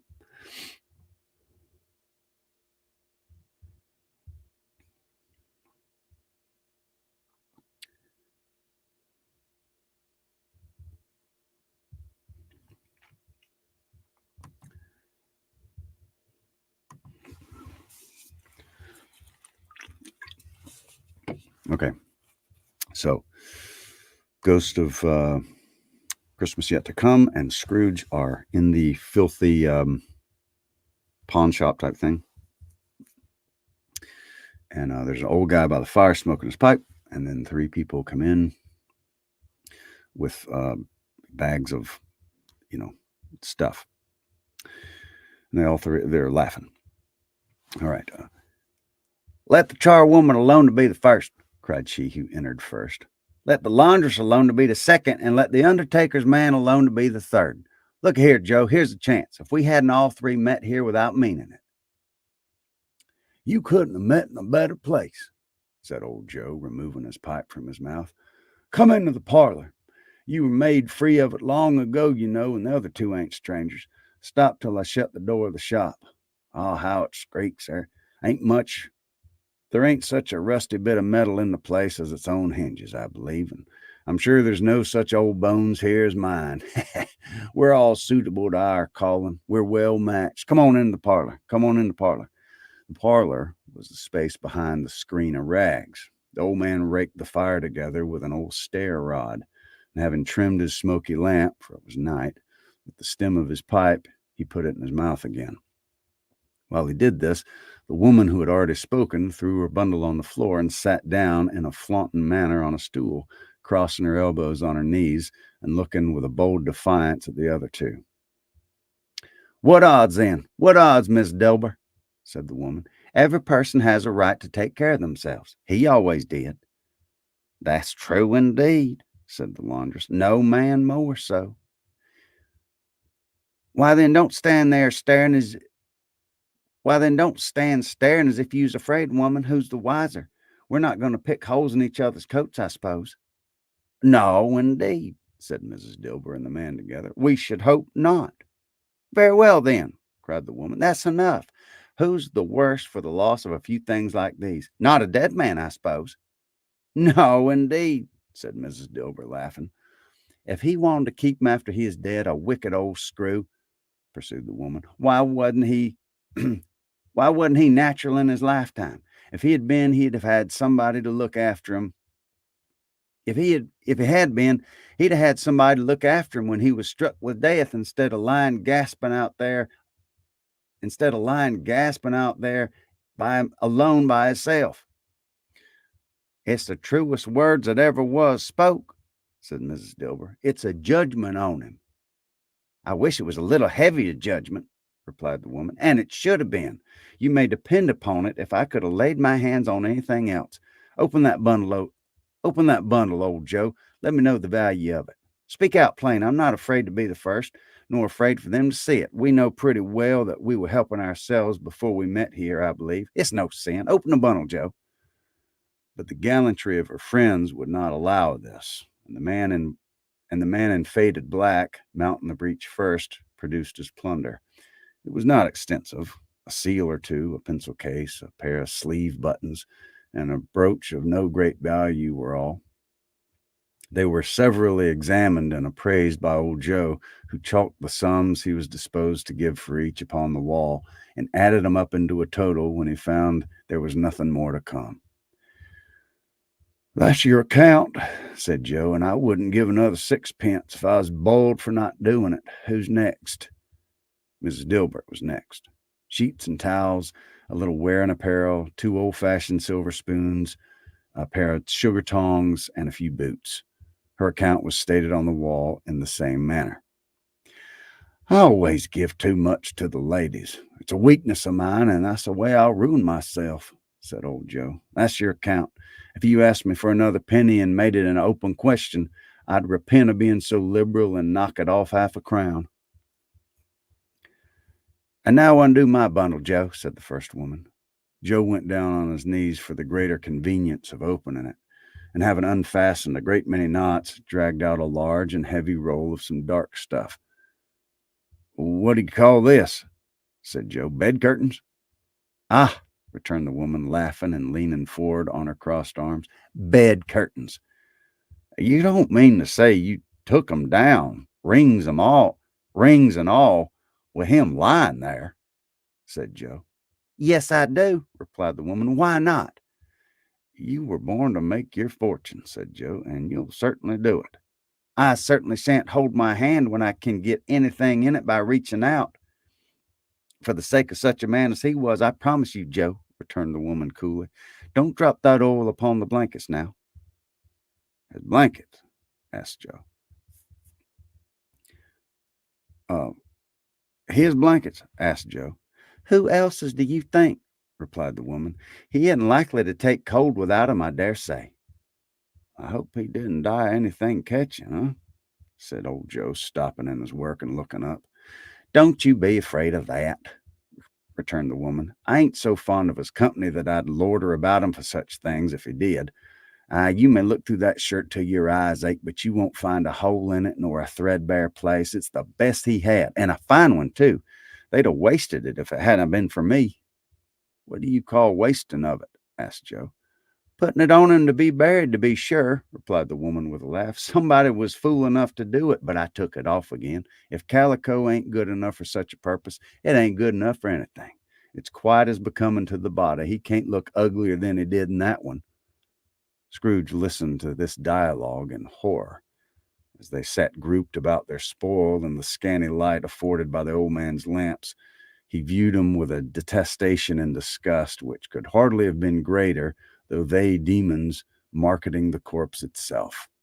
"Ha ha!" laughed the same woman, when old Joe produced a flannel bag with money in it, told out their several gains upon the ground. "This is the end of it, you see. He frightened away every one from him while he's alive, to profit us when he's dead." Spirit, said Scrooge, shuddering from head to foot. I see. The case of this unhappy man might be my own. My life tends that way now. Merciful heaven, what is this? He recoiled in horror, for the scene had changed, and now he almost touched a bed, a bare, uncurtained bed on which, beneath a ragged sheet, there lay something covered up, which, though it was dumb, announced itself in awful language. The room was very dark, too dark to be observed with any accuracy, though Scrooge glanced round it in obedience to a secret impulse, anxious to know what kind of room it was. A pale light, rising in the outer air, fell straight upon the bed, and on it, plundered and bereft, unwatched, unwept, uncared for, was the body of this man. Excuse me. Scrooge glanced towards the phantom. Its steady hand was pointed to the head. The cover was so carelessly adjusted that the slightest raising of it, the motion of a finger upon Scrooge's part, would have disclosed the face. He thought of it, felt how easy it would have been to do, and longed to do it, but he had no more power to withdraw the veil than to dismiss the spectre at his side. O cold, cold, rigid, dreadful death, set up thine altar, and dress it, and dress it with such terrors as thou hast at thy command. For this is thy dominion, but of the loved, revered, and honored head, thou canst not turn one hair to thy dread purposes, or make one feature odious. It's not the hand that's heavy and will fall down when released. It's not that the heart and pulse are still, but that the hand was open, generous and true, the heart brave, warm and tender, and the pulse a man's. Strike, shadow, strike, and see his good deeds springing from the wound to sow the world with life immortal. No voice pronounced these words in Scrooge's ears, and yet he heard them when he looked upon the bed. He thought if this man could be raised up now, what would be his foremost thoughts? Avarice, hard-dealing, griping cares. They've brought him to a rich end, truly. He lay in the dark, empty house with not a man, a woman, or a child to say that he was kind to me in this or that, and for the memory of one kind word I will be to him. A cat was tearing at the door, and there was a sound of gnawing rats beneath the hearthstone. What they wanted in the room of death, and why they were so restless and disturbed, Scrooge did not dare to think. Spirit, he said, this is a fearful place, and leaving it I shall not leave its lesson, trust me. Let's go. Still the ghost pointed with an unmoved finger to the head. I understand you, Scrooge returned, and I would do it if I could, but I have not the power, Spirit. I have not the power. Again it seemed to look upon him.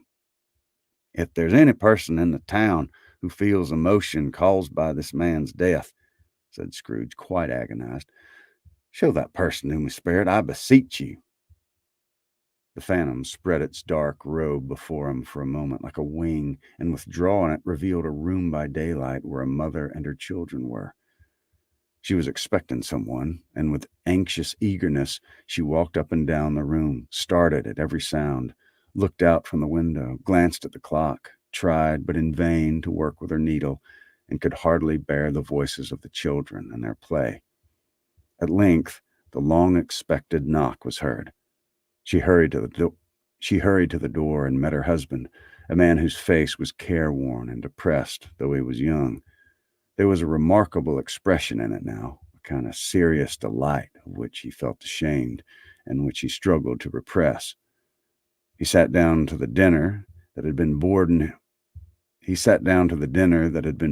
for him by the fire, and when she asked him faintly what news, which was not until after a long silence, he appeared embarrassed how to answer. Is it good, she said, or bad to help him? Bad, he answered. We're quite ruined. No, there's hope yet, Caroline. If he relents, she said, amazed, there is. Nothing is past hope if such a miracle has happened. He's past relenting, said her husband. He's dead. She was a mild and patient creature if her face spoke truth, but she was thankful in her soul to hear it, and she said so with clasped hands. She prayed forgiveness the next moment and was sorry, but the first was the emotion of her heart. What the half-drunken woman told... let's see this. Okay. What the half-drunken woman whom I told you of last night said to me when I tried to see him and obtain a week's delay, and what I thought was a mere excuse to avoid me, turns out to have been quite true. He was not only very ill, but dying then. To whom will our debt be transferred? Well, I don't know, but before that time we shall be ready with the money. And even though we were not, and even though we were not, it would be bad fortune indeed to find so merciless a creditor in his successor. We may sleep tonight with light hearts, Caroline. Yes. Soften it as they would, their hearts were lighter. The children's faces, hushed and clustered round to hear what they so little understood, were brighter, and it was a happier house for this man's death. The only emotion that the ghost could show him caused by the event was one of pleasure. Let me see some tenderness connected with the death, said Scrooge. Well, that dark chamber spirit which we left just now will be forever present to me. The ghost conducted him through several streets familiar to his feet, and as they went along, Scrooge looked here and there to find himself, but nowhere was he to be seen. They entered poor Bob Cratchit's house, the dwelling he had visited before, and found the mother and the children seated round the fire. Quiet, very quiet. The noisy little Cratchits were as still as statues in one corner, and sat looking up at Peter, who had a book before him. The mother and her daughters were engaged in sewing, but surely they were very quiet. And he took a child and set him in the midst of them. Where had Scrooge heard those words? He had not dreamed them. The boy must have read them, as he and the spirit crossed the threshold. Why did he not go on? The mother laid her work upon the table, and she put a hand up to her face. The color hurts my eyes, she said. The color. Ah, poor Tiny Tim. They're better now again, said Cratchit's wife. It makes him weak by candlelight, and I wouldn't show weak eyes to your father when he comes home for the world. It must be near his time. Past it, rather, Peter answered, shutting up his book. But I think he's walked a little slower than he used to these past few evenings, Mother. They were very quiet again. At last she said, and in a cheerful, steady voice that only faltered once, I have known him to walk with Tiny Tim upon his shoulder very fast indeed. And so have I, cried Peter, often. And so have I, exclaimed another. So had all. But he was very light to carry, she resumed, intent upon her work, and his father loved him so that it was no trouble. And there's your father at the door. She hurried out to meet him, and little Bob and his comforter, he had need of it, poor fellow, came in. His tea was ready for him on the hob, and they all tried who should help him to it most. Then the two young Cratchits got up upon his knees and laid each child a little cheek against his face, as if they said, Don't mind it, father, don't be grieved. Bob was very cheerful with them and spoke pleasantly to all the family. He looked at the work upon the table and praised the industry and speed of Mrs. Cratchit and the girls. They'd be done long before Sunday, he said. Sunday? You went today then, Robert, said his wife. Yes, my dear, returned Bob. I wish you could have gone. It would have done you good to see how green a place it is, but you'll see it often. I promised him I'd walk there on a Sunday. My little child, cried Bob.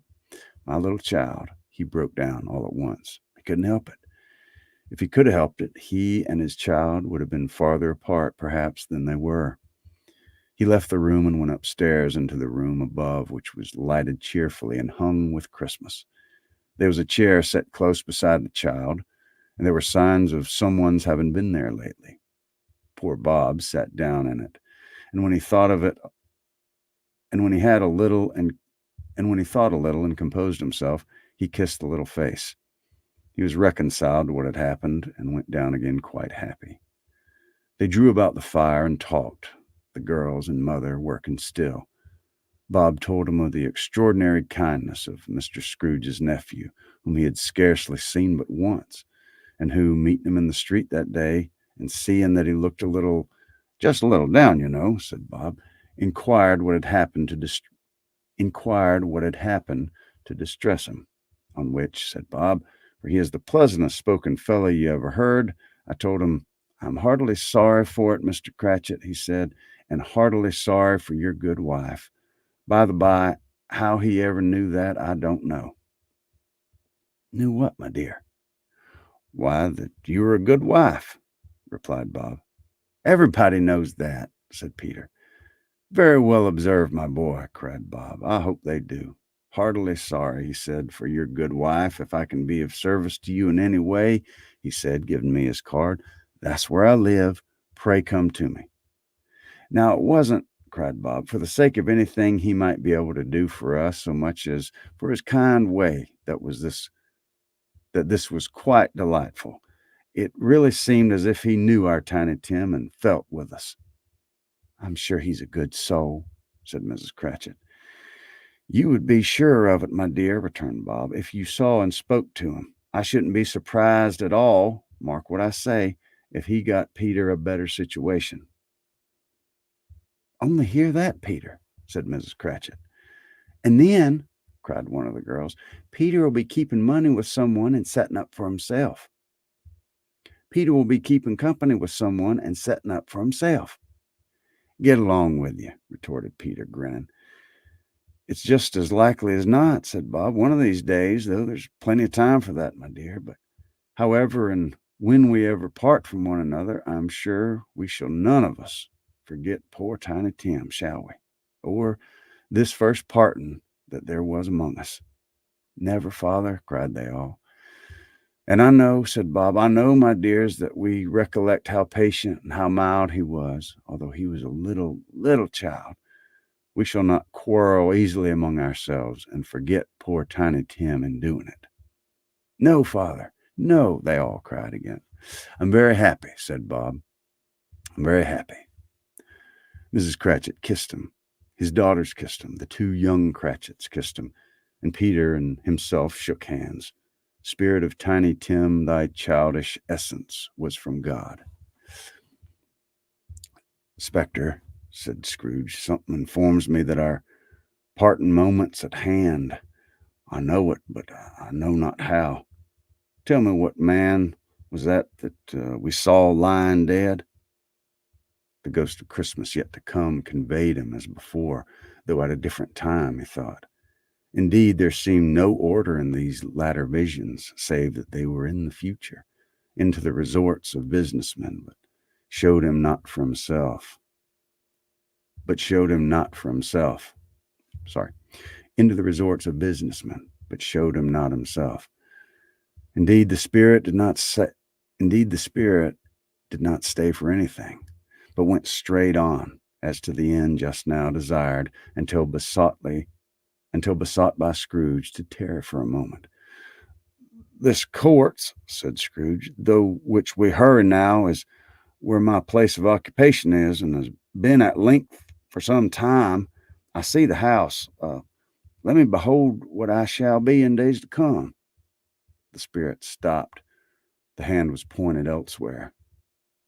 The house is yonder, Scrooge exclaimed. Why'd you point that away? The inexorable finger underwent no change.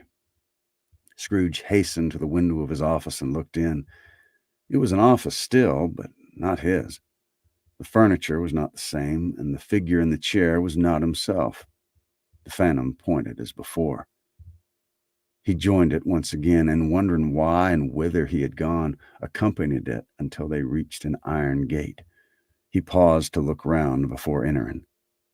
A churchyard. Here then the wretched man whose name he had now to learn lay underneath the ground. It was a worthy place, walled in by houses, overrun by grass and weeds, the growth of vegetation's death, not life, choked up with too much burying, fat with repleted appetite, a worthy place. The spirit stood among the graves and pointed down to one. He advanced towards it, trembling. The phantom was exactly as it had been, but he dreaded that he saw new meaning in its solemn shape. "Before I draw near to that stone to which you point," said Scrooge, "answer me this one question. Are these the shadows of things that'll be, or are they shadows of things that may be only?" Still the ghost pointed downward to the grave by which it stood. "Men's courses will foreshadow certain ends to which, if persevered in, they must lead," said Scrooge. "But if the courses be departed from, the ends will change. Say it thus with what you show me." The spirit was immovable as ever. Scrooge crept towards it, trembling as he went, and following the finger, read upon the stone of the neglected grave his own name, Ebenezer Scrooge. "Am I that man who lay upon the bed?" he cried upon his knees. The finger pointed from the grave to him and back again. "No, spirit. Oh, no, no." The spirit still was there. The finger still was there. "Spirit," he cried, tight clutching at its robe, "hear me.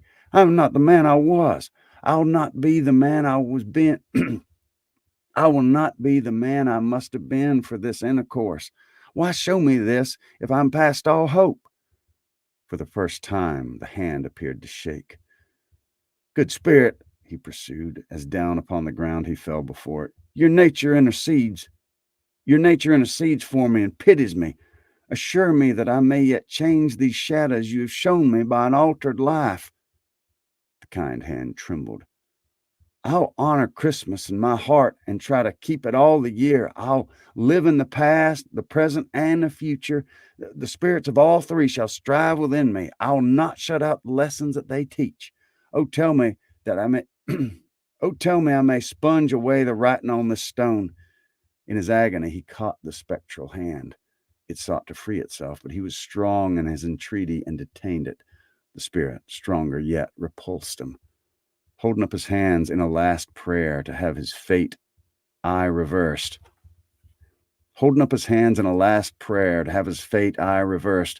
He saw an alteration in the phantom's hood and dress. It shrunk, collapsed, and dwindled down into a bedpost.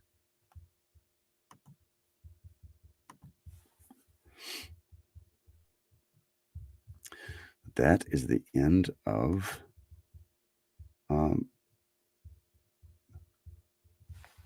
Stave 4.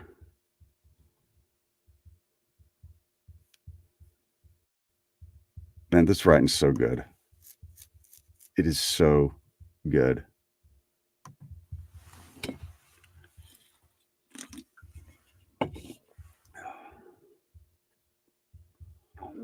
Excuse me.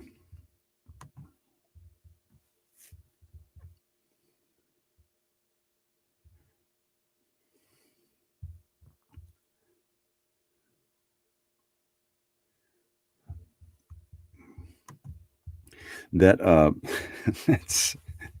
that scene in the house. Oh man, that is rough.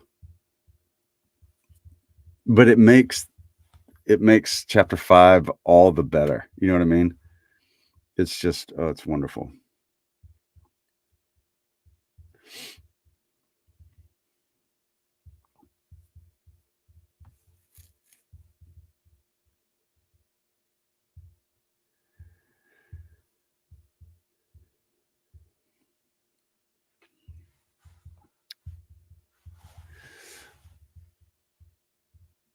The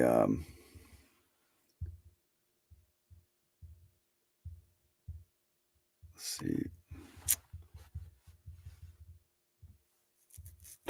Jennifer, good deal. Well, yeah, that's the cool thing about this. I did this last year on TikTok, but like on TikTok, it doesn't save it, so it just sort of, you know, gone. But on YouTube, it saves it for posterity, which is cool. I think 5 is the shortest. I think this is the shortest stave, actually, or I don't know. Like after feeling 4, I like want to keep reading so I'll feel better. But I don't know. Maybe I should wait till tomorrow night because that was 2 good ones. Those 2 real good ones.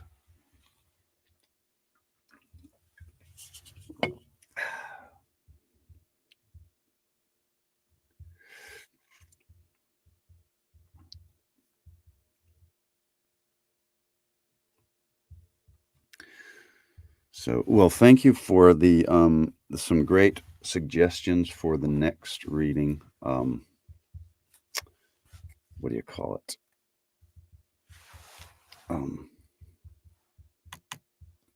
Little Women, Connecticut Yankee in King Arthur's Court, Agatha Christie. Anne of Green Gables. Someone had mentioned that. I think you had mentioned it, Janet, but a couple people have said that. And then one person left a comment and was like, "Your voice wouldn't be very well suited to Anne of Green Gables because you're a boy or whatever." I'm like, well, I'm reading Pride and Prejudice, lady. It doesn't suit that either. That's kind of the point. It's kind of the fun. I don't know. I love Anne of Green Gables.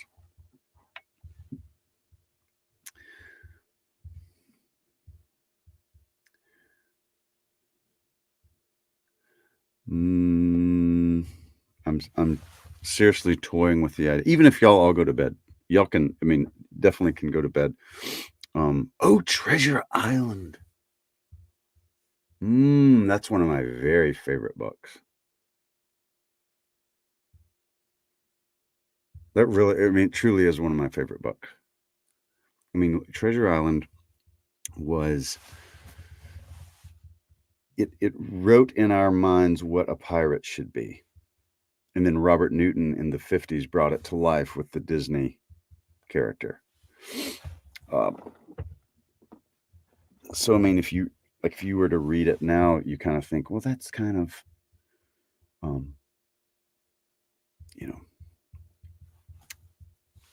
stereotypical, isn't it? Well, that's because he wrote it so well that it entered our imagination, just like a lot of Shakespeare cliches. He's the one that came up with them. Excuse me, sorry.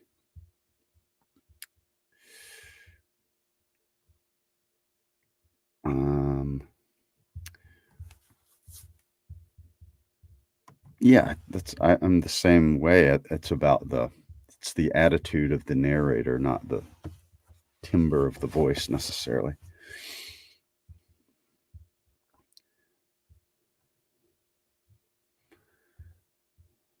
But those are great ideas. Let's see. Well, no, I think I'm just gonna go ahead and do Stave 5 tonight. Because I don't know if I must have satisfaction. I must get to the end of this. I gotta see Tiny Tim riding Scrooge's shoulders down the street.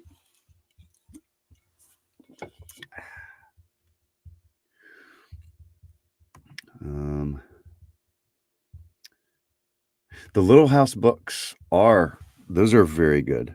Those are very good.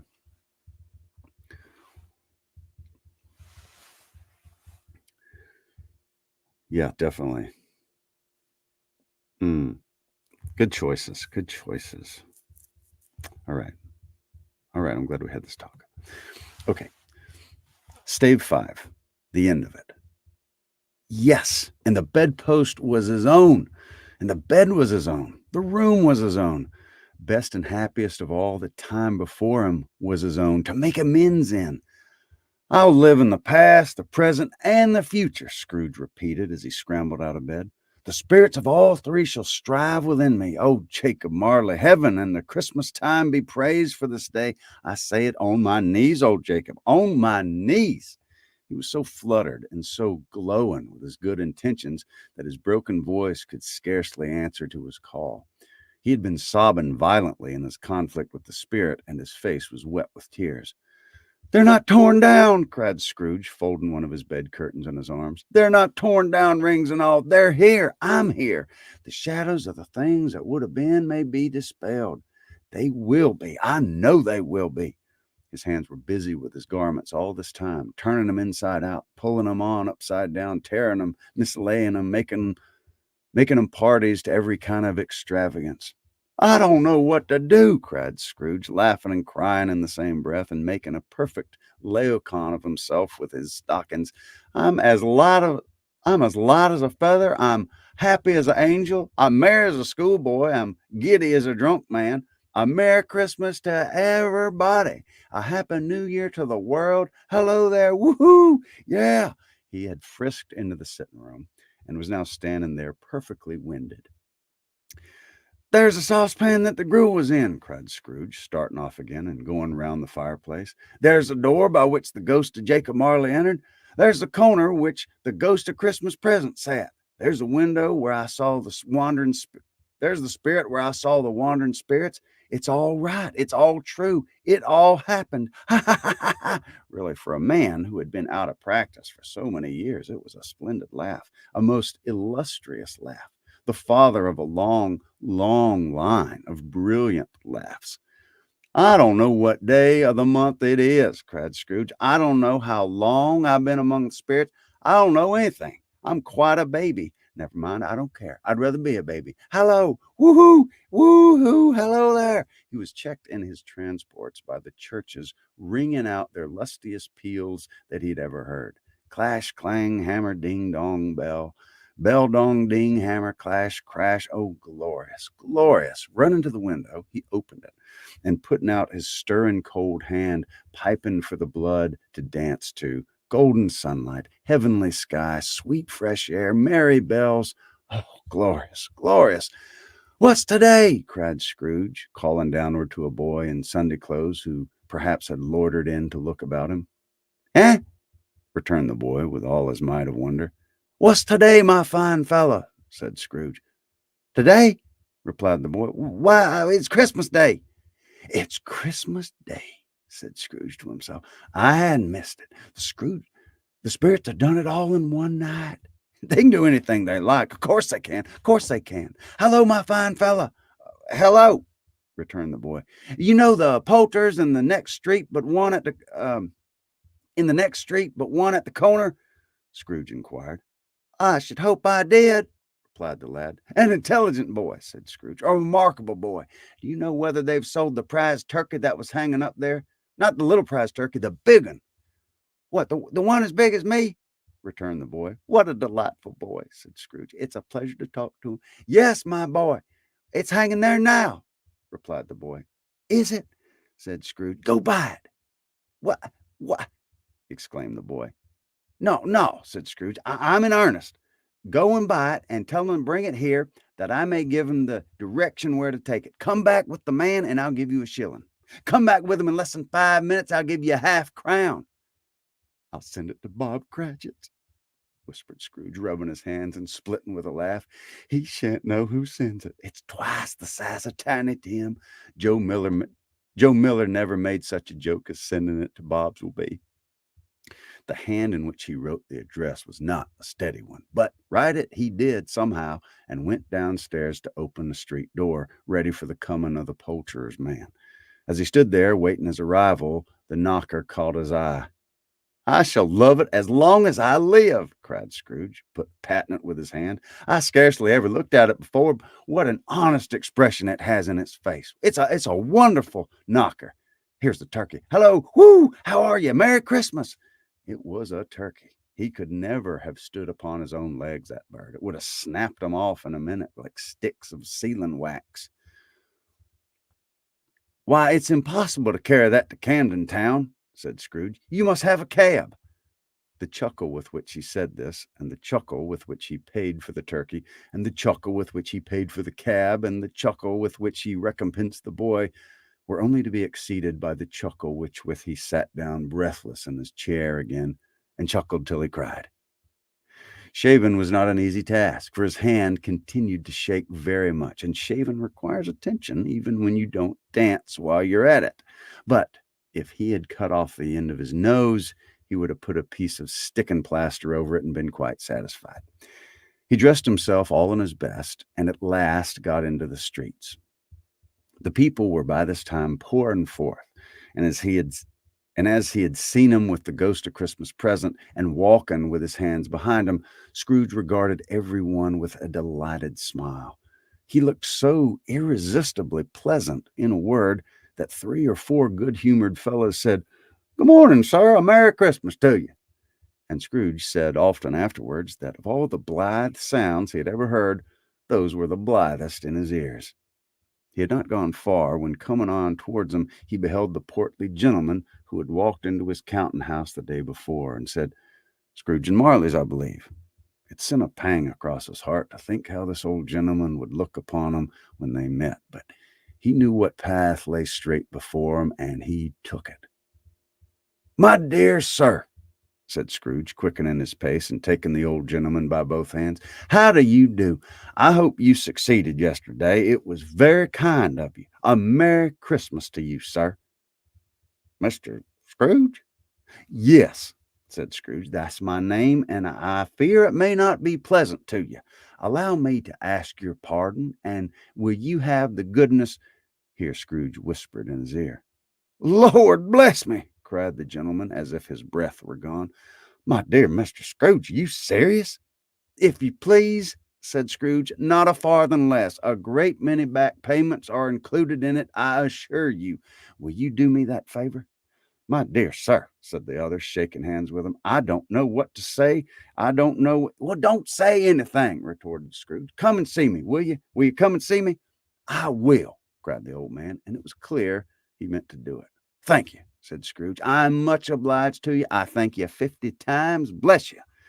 He went to church and walked about the streets and watched the people hurrying to and fro, and patted children on the head and questioned beggars, and looked down into the kitchens of the houses and up into the windows, and found that everything could yield him pleasure. He had never dreamed that anything could give him so much happiness. In the afternoon, he turned his steps towards his nephew's house. He passed the door a dozen times before he had the courage to go up and knock, but he made a dash and did it. "Is your master at home, my dear?" said Scrooge to the girl. Nice girl, very. "Yes, sir." "Where is he, my love?" said Scrooge. "He's in the dining room, sir, along with the mistress. I'll show you upstairs, if you please." "Thank you. He knows me," said Scrooge, with his hand already on the dining room lock. "I'll go in here, my dear." He turned it gently and sidled his face in round the door. They were looking at the table, which was spread out in great array, for these young housekeepers are always nervous on such points and like to see that everything's right. "Fred," said Scrooge. Dear heart alive, how his niece by marriage started. Scrooge had forgotten for the moment about her sitting in the corner with the footstool, or he wouldn't have done it on any account. "Why, bless my soul," cried Fred, "who's that?" "It's I, your Uncle Scrooge. I've come to dinner. Would you let me in, Fred?" Let him in? It's a mercy he didn't shake his arm off. He was at home in 5 minutes. Nothing could be heartier. His niece looked just the same. So did Topper when he came. So did the plump sister when she came. So did everyone when they came. Wonderful party, wonderful games, wonderful unanimity, wonderful happiness. But he was early at the office next morning. Oh, he was early there.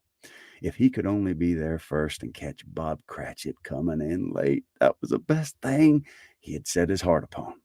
And he did. Yes, he did. The clock struck 9. No Bob. A quarter past. No, Bob. He was full 18 minutes and a half behind his time. Scrooge sat with his door wide open that he might see him come into the tank. His hat was off before he opened the door, his comforter, too.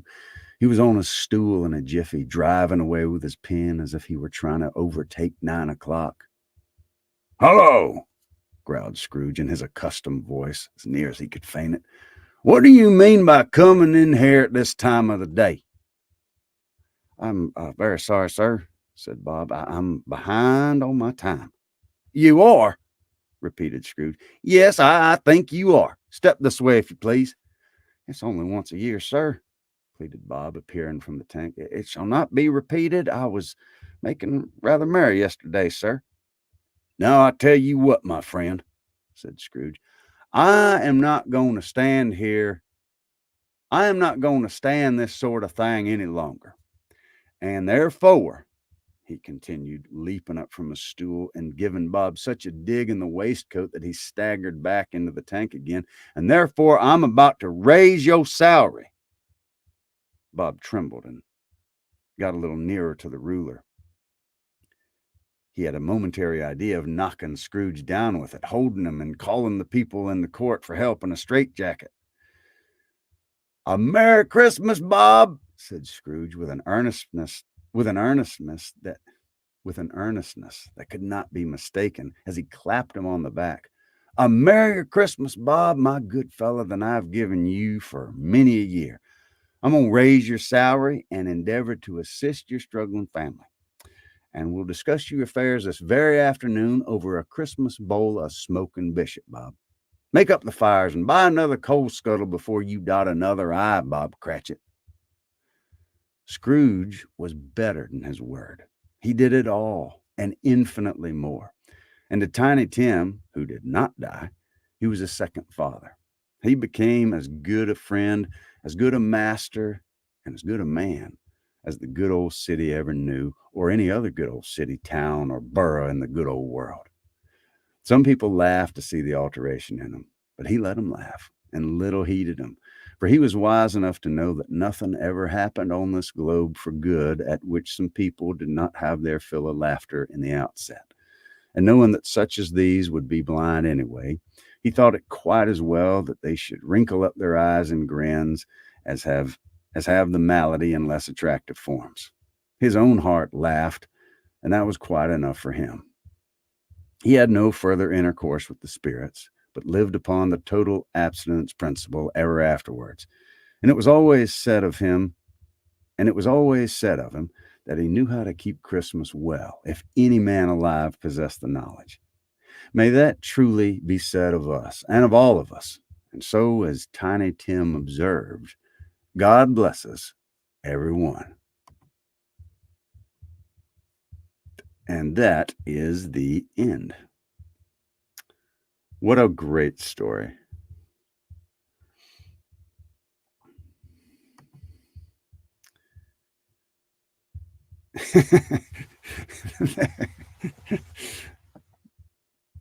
That's funny. I've heard Taylor Swift live, by the way. And it may sadden some or offend some to find that I was a Swiftie until I heard her live.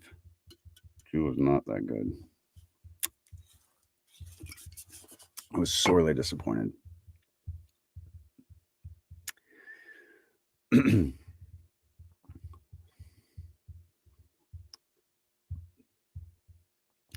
Well, that was a fun time. Wow, we've been at it 2 hours.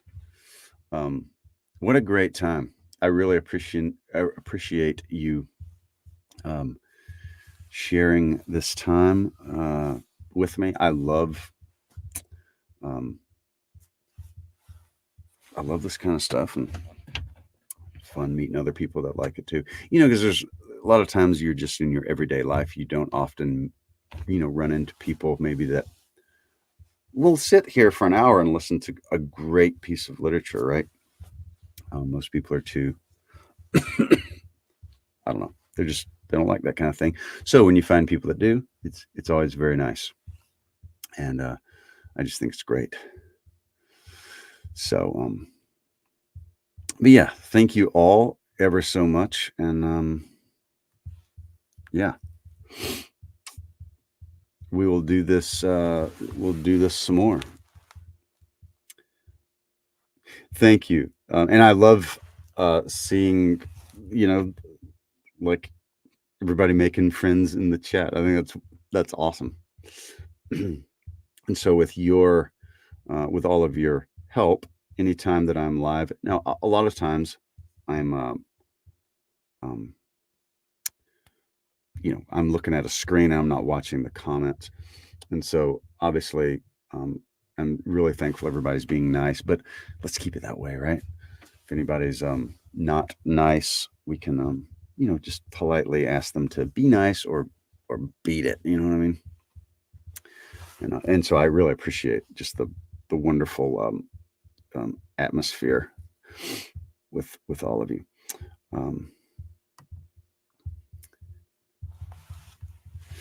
Yeah, we'll get them in here. If you know audiobook people, tell them about the old Cultured Bumpkin channel and let them be the maybe they'll become a Cultured Bumpkin too. Goofballs no meaning. Exactly. That's exactly it. That's I don't need you to be normal. I just need you to be nice. You know what I mean? Because like C.S. Lewis said, I think it's so delightfully wise. He said, I've never met an ordinary person. Like everybody has their own little quirks and their own little weird things about them that, if someone saw you, like, why are you, whatever the thing is, like, that is so weird. And I think we all have those things. And that's what makes the world a great place to live in. Good night, Janet. Thank you. It was wonderful having you. Good night to you all. And God bless us, everyone. See you soon.